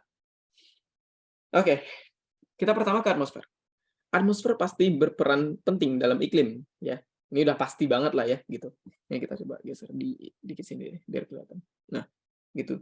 Change in atmosphere atau perubahan di atmosfer yang udah pasti, teman-teman udah paham. Ada es yang tadi yang aku sebut di laut bergerak-gerak itu tuh. Es itu apa? Nah, ini orang-orang ini agak sering ngasih istilah lain. Es itu disebut sebagai kriosfer. Kriosfer, gitu. Oke. Terus vegetasi yang di sebelah kiri ini sering disebut sebagai vegetasi, berarti biosfer. Ya. Terus kalau land surface ini biasanya disebut geosfer, geosfer ya? Kalau nggak salah geosfer atau litosfer ya, ini bisa teman-teman searching lagi deh. Ya. Terus ocean atau disebut hidrosfer. Dan inilah pengontrol iklim kita. Makanya yang tadi ada apa? Divergen, ada lautnya, ada esnya, ada atmosfer, ada matahari, sama ada vegetasi. Ya, vegetasi itu juga penting yang katanya menyerap CO2 lah, mengeluarkan oksigen lah, itu pasti mempengaruhi iklim gitu. Nah, yang 5 inilah yang akan mengontrol penting untuk si iklim kita gitu. Oke. Geosfer atau litosfer yang tadi contohnya gimana? Ya coba deh teman-teman bandingin kehidupan di sini sama kehidupan di sini. Ini kan aku di Bandung, agak di gunung gitu. Ya agak tinggi lah. Bandingin sama orang-orang yang tinggal di pantai. Di pantai itu pasti lebih panas, di gunung itu lebih dingin. Ya, itu tuh geosfer. Kalau hidrosfer, laut, ya yang tadi, laut itu pembawa arus panas dan arus dingin juga gitu. Jadi semuanya pasti berpengaruh gitu ya.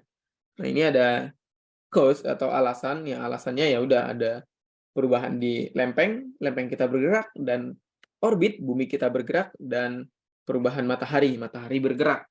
Ya, pagi sampai malam gitu. Dan ini akan dipengaruhi oleh itu semua gitu. Nah, terus ada skala iklim ya. Skala iklim dan kendali iklim. Apa sih yang mengendalikan? Yang tadi kan sistemnya, pengendalinya apa gitu. Nah, itu. Oke, skala iklim itu ada yang apa? Iklim itu sebenarnya kita sebut sebagai rata-rata cuaca per 30 tahun itu gitu.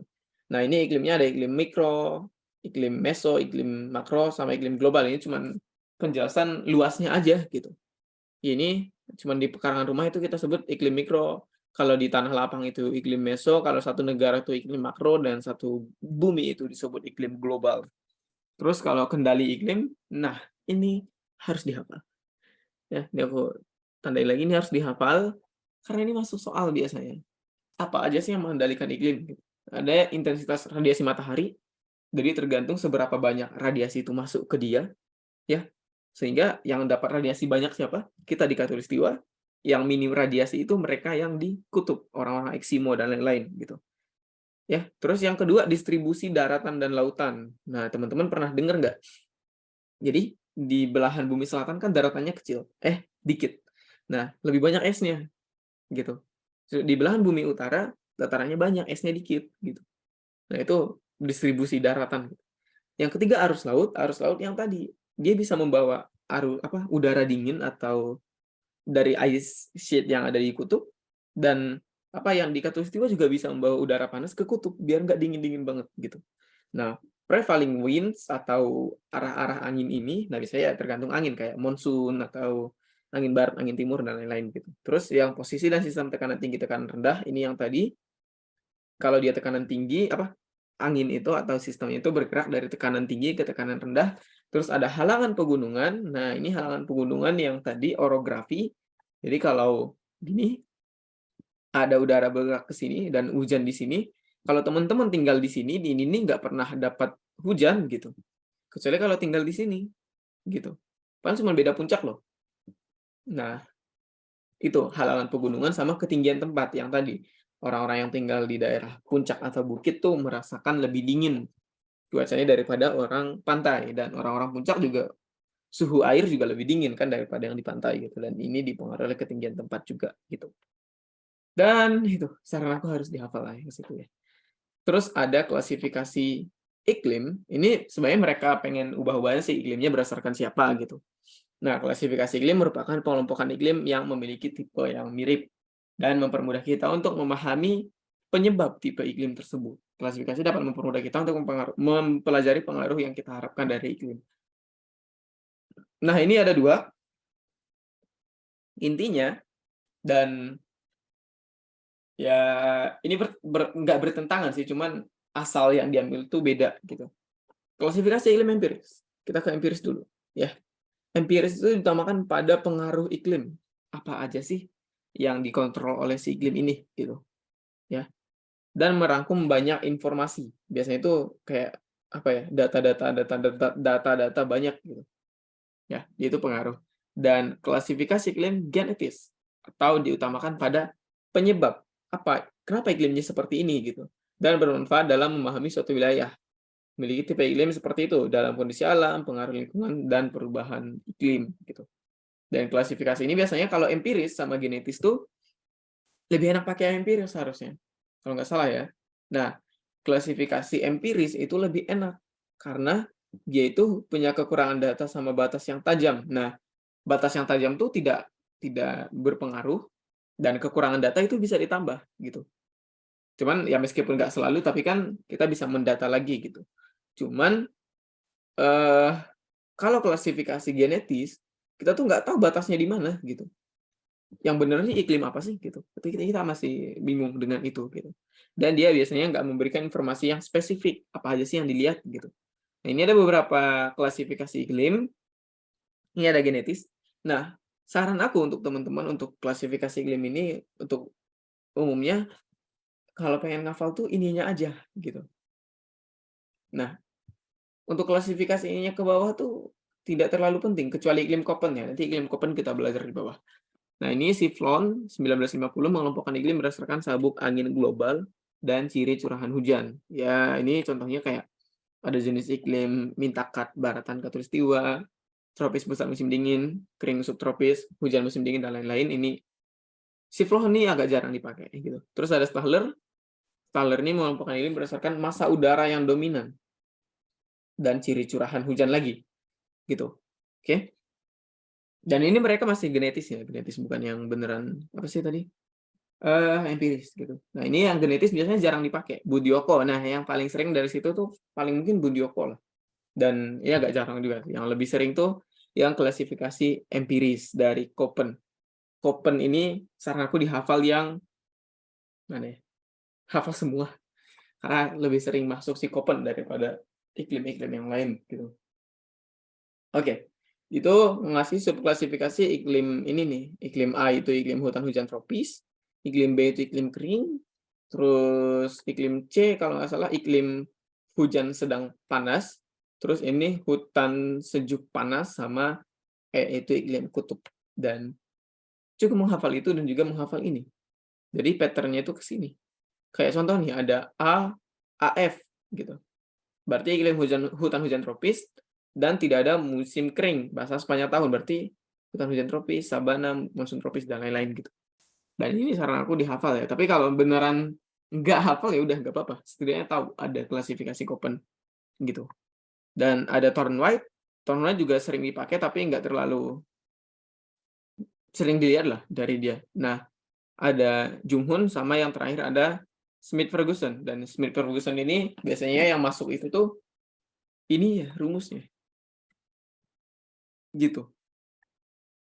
Nah, si Smith-Ferguson ini rumus ini sering dipakai untuk, apa sih bilangnya, dipakai untuk perhitungan tapi bukan OSK. Jadi jangan pusing dulu, perhitungan itu agak jarang dan yang harus teman-teman hafal di Smith-Ferguson untuk OSK itu cuman ini, bulan basah itu harus berapa curah hujannya gitu. Kalau bulan basah curah hujan lebih gede dari 100 mm per bulan, terus bulan lembab itu 60 sampai 100 mm per bulan, dan bulan kering lebih kecil dari 60 mm per bulan. Tapi ada klasifikasi lain yang bilang tuh bulan basah tuh lebih besar dari 200 mm dulu baru bisa disebut bulan basah gitu, tapi itu tergantung klasifikasi lah. Dan yang paling sering tuh yang ditanya sih klasifikasi Smith-Ferguson ini, gitu. Question? Ada yang mau ditanyain? Kita punya waktu sekitar 25 menit lagi, dan soal, paling ngerjain soal, kita ada soal di bawahnya. Ada? Kalau ada silahkan di chat atau ngomong, dan kita akan bahas soal, tapi kalau seandainya pengen tanya langsung udah, nanti kita akan jawab pertanyaan kalian duluan gitu ya. Sebelum itu ini awan apa? Ini awan Mamatus ya, yang ini, yang background yang ini awan Mamatus. Aku ya mungkin bisa dibilang sedikit suka dengan awan ini gitu. Oke, kita ke latihan soal, dan latihan soal ini aku ambil dari soal OS, nggak fix OSK sih, cuman aku lihat soal menurut aku masuk, ya udah aku masukin ke sini gitu. Lah, oh sebentar.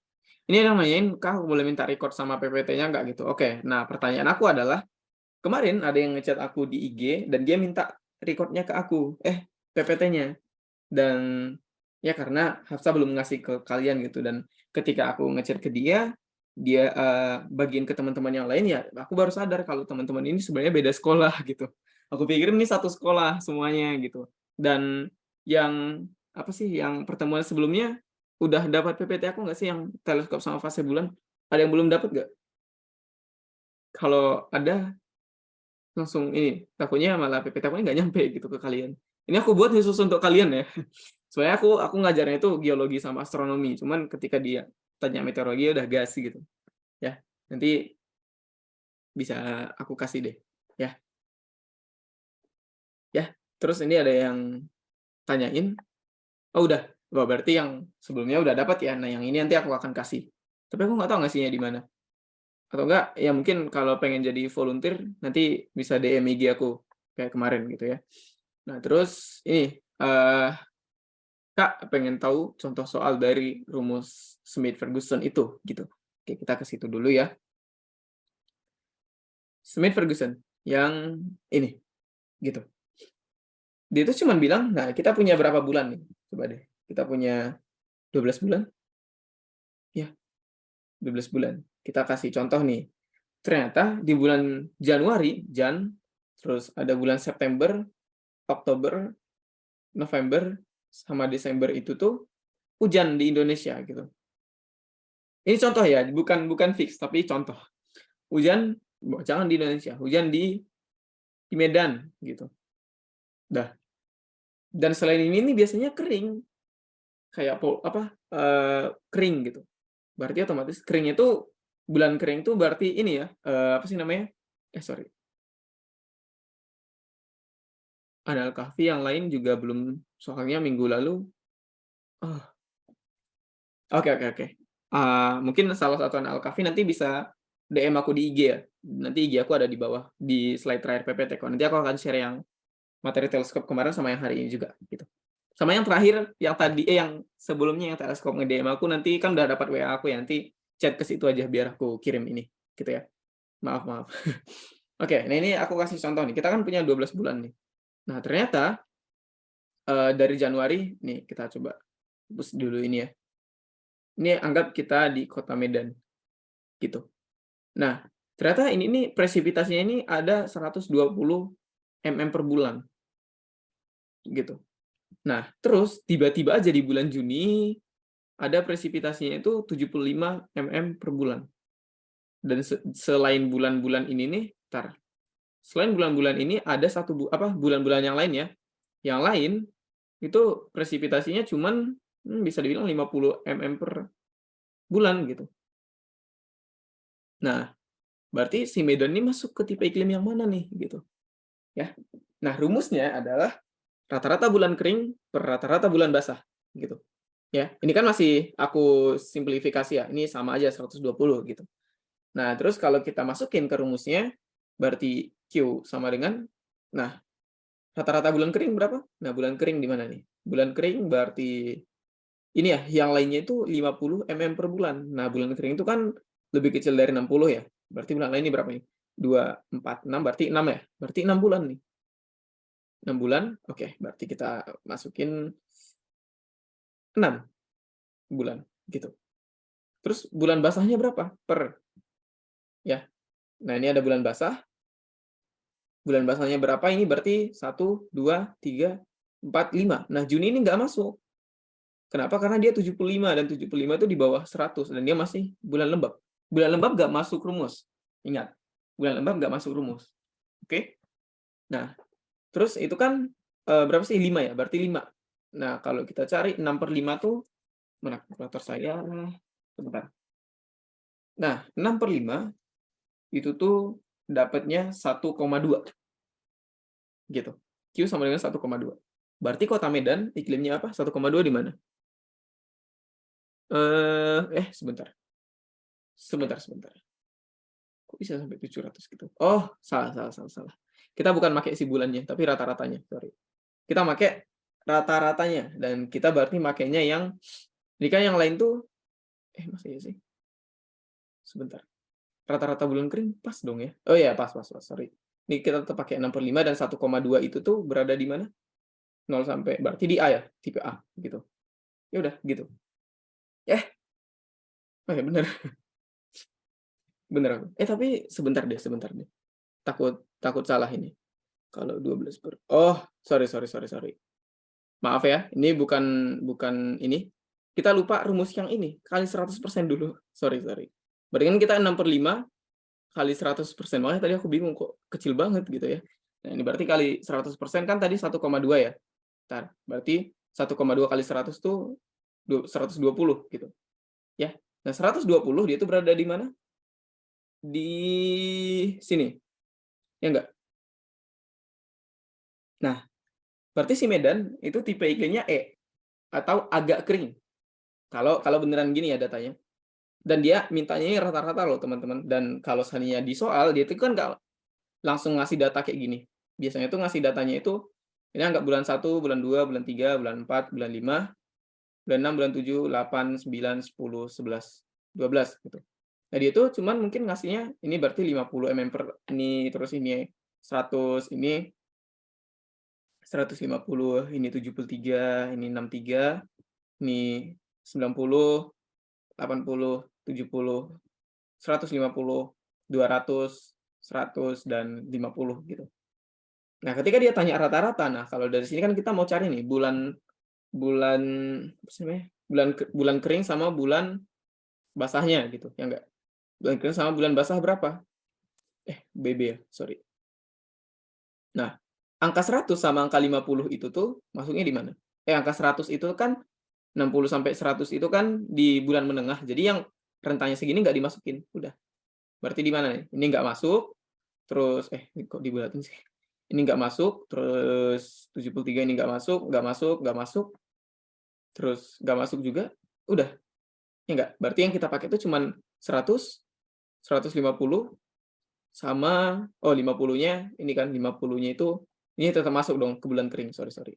Dan ini 150, 200, 100 sama 50-nya berarti masuk ke bulan kering, dan kita punya bulan kering sebanyak 2, dan kita punya bulan basah sebanyak 1, 2, 3, 4, 5. 5 gitu. Udah kita masukin ke soal, rata-rata loh ya, bukan apa sih bilangnya? Bukan, ya pokoknya rata-rata lah, dan kita pakai yang ada aja gitu. Berarti kan bulan kering sama bulan basahnya segini. Berarti otomatis bulan kering, rata-rata bulan keringnya itu ada 2, bulan basahnya itu ada 5, terus kali 100 gitu. Berapa ini? 25 kali 100 tuh bentar, 40. Nah, kita 40 tuh di sini. No, sini. Berarti si apa sih namanya? yang kota yang tadi yang sebelah situ tipe iklimnya C gitu, yang ini. Gitu. Ada yang mau ditanyain? Bisa nggak? Ada? Atau yang tadi bertanya, udah paham? Atau masih bingung? Tadi ada yang bertanya. Gimana nih? Sebenarnya rumus-rumus ginian agak jarang ya di OSK, tapi OSK kalian bisa jadi keluar. Di OSK 20 tuh udah ada rumus-rumus juga di OSK-nya gitu. Ya, dan aku harap bisa dipahamin. Ya. Oke, kita akan ke sini. Latihan soal. Ini bisa jadi masuk OSK dan mungkin bisa jadi udah pernah di OSK-in gitu. Oke, sebentar. Sistem klasifikasi iklim yang ditentukan berdasarkan ketinggian tempat dan digunakan untuk menentukan jenis tanaman yang cocok adalah apa? Ya udah, dia tuh cuma nanya ginian biasanya, berarti ini bukan Koppen. Oke, dia bertanya ketinggian tempat dan menentukan jenis tanaman yang cocok. Kita lihat ke atas. Aku belum bahas soalnya karena aku copy langsung masuk di sini aja biar kita bisa lihat sendiri. Berarti berdasarkan jenis tanaman yang cocok gitu ya. Oke, kita lihat sini. Ini dia kan kalau Smith Ferguson tuh berdasarkan jumlah curah hujan setiap bulan gitu. Terus kalau Thornwhite berdasarkan evaporasi sama transpirasi. Terus ada Junghun. Nah, berdasarkan pada ketinggian dan jenis tumbuhan yang cocok tumbuh di suatu daerah. Oke, berarti namanya Junghun ya. Udah gitu. Berarti ini dari si Junghun. Gitu. Oke, gitu aja. Selanjutnya, kita iklim adalah udah. Ada angka 30 tahunnya enggak? Oh, ada. Ini. Bener ini. B. Selesai. Gitu aja. Oh, ini ada semua benar, bisa jadi benar semua. Nggak bisa. Kondisi atmosfer dalam suatu waktu tertentu ini cuaca. Suhu atmosfer pada waktu tertentu juga cuaca. Perubahan atmosfer pada selang waktu tertentu juga cuaca. Udah. Kita cuma dapat yang B itu. Gitu. Terus pusat tekanan rendah disebut sebagai apa? Nah, tadi. L, H, H, H, H. Nah, gini ya. Ya bebas lah mau berarah kemana gitu. Pokoknya pusat tekanan rendah disebut sebagai siklon. Selesai. Oke. Sebenarnya soal-soal gini nggak terlalu banyak lah gitu. Terus ini aku ada iseng masukin gas rumah kaca karena mungkin udah pernah dipelajarin. Gas rumah kaca yang berperan paling besar dalam meningkatkan temperatur permukaan bumi itu adalah bukan CO2, bukan metana, bukan CFC, tapi H2O. Jangan salah. Uap air di atmosfer itu tuh gas rumah kaca. Jadi kita nggak bisa hidup tanpa itu. Gitu. Oke, ini cuma intermezzo aja karena kita kan nggak belajar gas rumah kaca di sini. Gitu. Oke, kita ke sini. Awan cumulus humidus merupakan ciri dari kondisi cuaca apa? Udah, cerah. Yang tadi ya, cerah. Kan kita punya cuhum yang duluan, terus ada cumet, terus ada cumulus cumulus cucon apa ya? Ya itulah. Terus ada CB ujung-ujungnya. Ya, ini berarti masih baik cuacanya, ini sedikit tidak baik, dan ini sudah tidak baik. Ini udah thunderstorm, atau udah gitu yang tadi. Gitu. Oke? Mendung. Nah, ini sebelum. Kita mendung. Mendung ini biasanya stratus yang tadi. Stratus. Terus hujan, ini awan nimbo yang tadi. Hujan dan angin kencang itu CB. Udah. Jadi jangan salah. Ini aku jawab sendiri aja. Biar cepat kita. Nah, terus ini. Nah, mumpung tadi kelihatan gambarnya. Ada yang ngomong?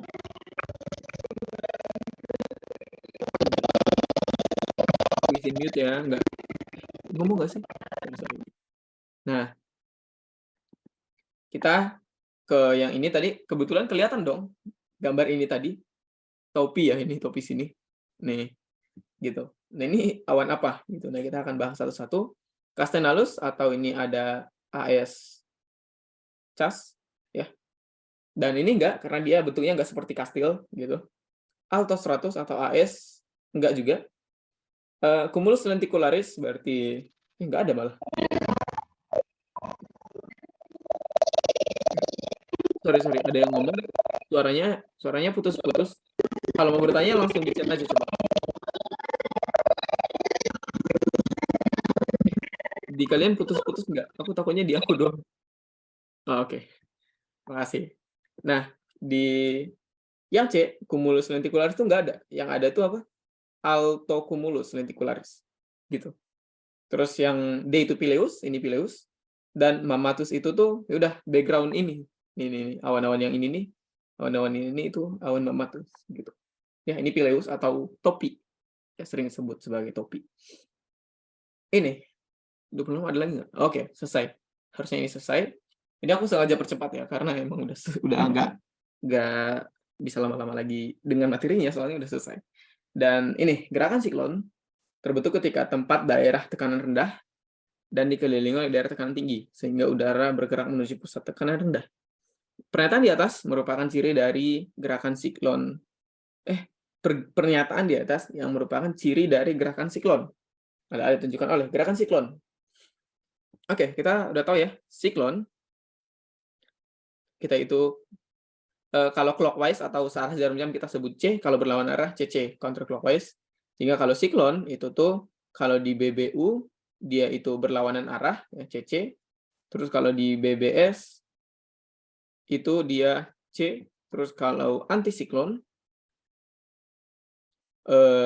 di BBU dia C, terus di BBS dia CC gitu ya. C itu apa? Nah, jadi si searah jarum jam sama berlawan arah jarum jam tuh lebih enak ngomongnya pakai bahasa Inggris. Nih, searah jarum jam itu kita sebut sebagai clockwise. Clockwise. Terus kalau berlawanan itu kita sebut sebagai aku nggak tahu ya counter atau counter gitu. Tapi kayaknya counter deh. Counter clockwise gitu. Nah, counter clockwise dan ini aku sebut CC gitu. Ya, berlawanan arah jam-jam tuh kita sebut sebagai counter clockwise dan searah tuh CC gitu. Oke ya. Nah, selanjutnya ini yang diatanya berdasarkan siklon. Berarti siklon di BBU itu counter clockwise, di BBS clockwise. Udah. Di BBU putarannya searah dengan jarum jam, salah. Ini antisiklon ya. Kalau salah udah pasti antisiklon. Di belahan bumi utara perputarannya berlawanan dengan arah perputaran jarum jam, ya benar. Belahan bumi utara CC ini benar, yang angka 2 berarti angka 2 benar. Ini benar. Ini benar. Berarti yang satu kan salah, otomatis salah, salah. Udah. Teman-teman tinggal lihat yang angka 3 ini benar atau enggak. Gitu. Iya, Pak, ya? Oh, enggak. Udah pasti salah sih. Ini ada angka satunya.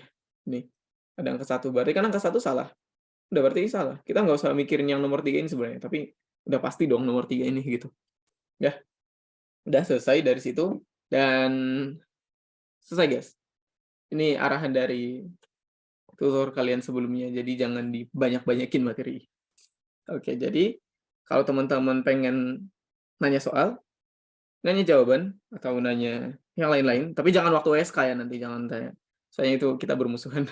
Nah, bisa ngechat aku di DM IG situ, tapi lebih sering aku pakai IG ya, jangan Line atau YouTube, Gmail gitu. Nah, terus nanti aku bisa nge-share si filenya ke teman-teman gitu. Dan ya udah, itu dari aku. Ntar kita stop share. Ada yang mau ditanyain dulu nggak? Aku tunggu semenit dulu deh, biar ini dulu. Ada yang mau ditanyain?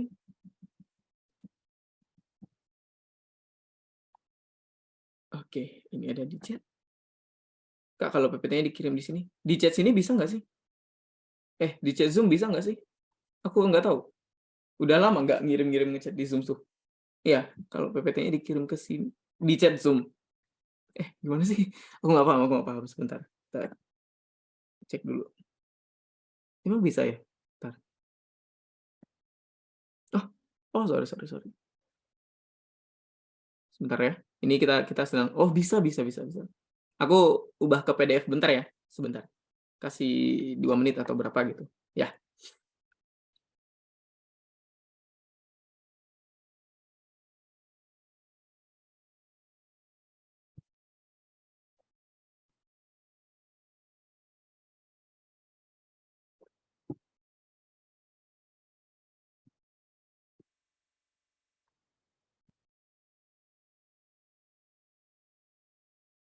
Sebentar ya.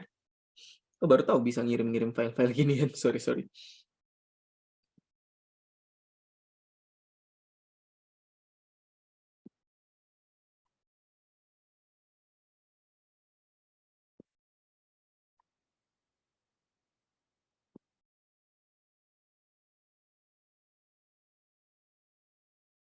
Oh, oke. Ini di Coba teman-teman download, aku tunggu 3 menit deh, biar kan nanti kalau di-end takutnya malah nggak ke-save ke teman-teman gitu. Udah nyampe belum filenya? Udah? Udah ya? Ya aku tungguin ya, 3 menit takutnya ke-end nanti.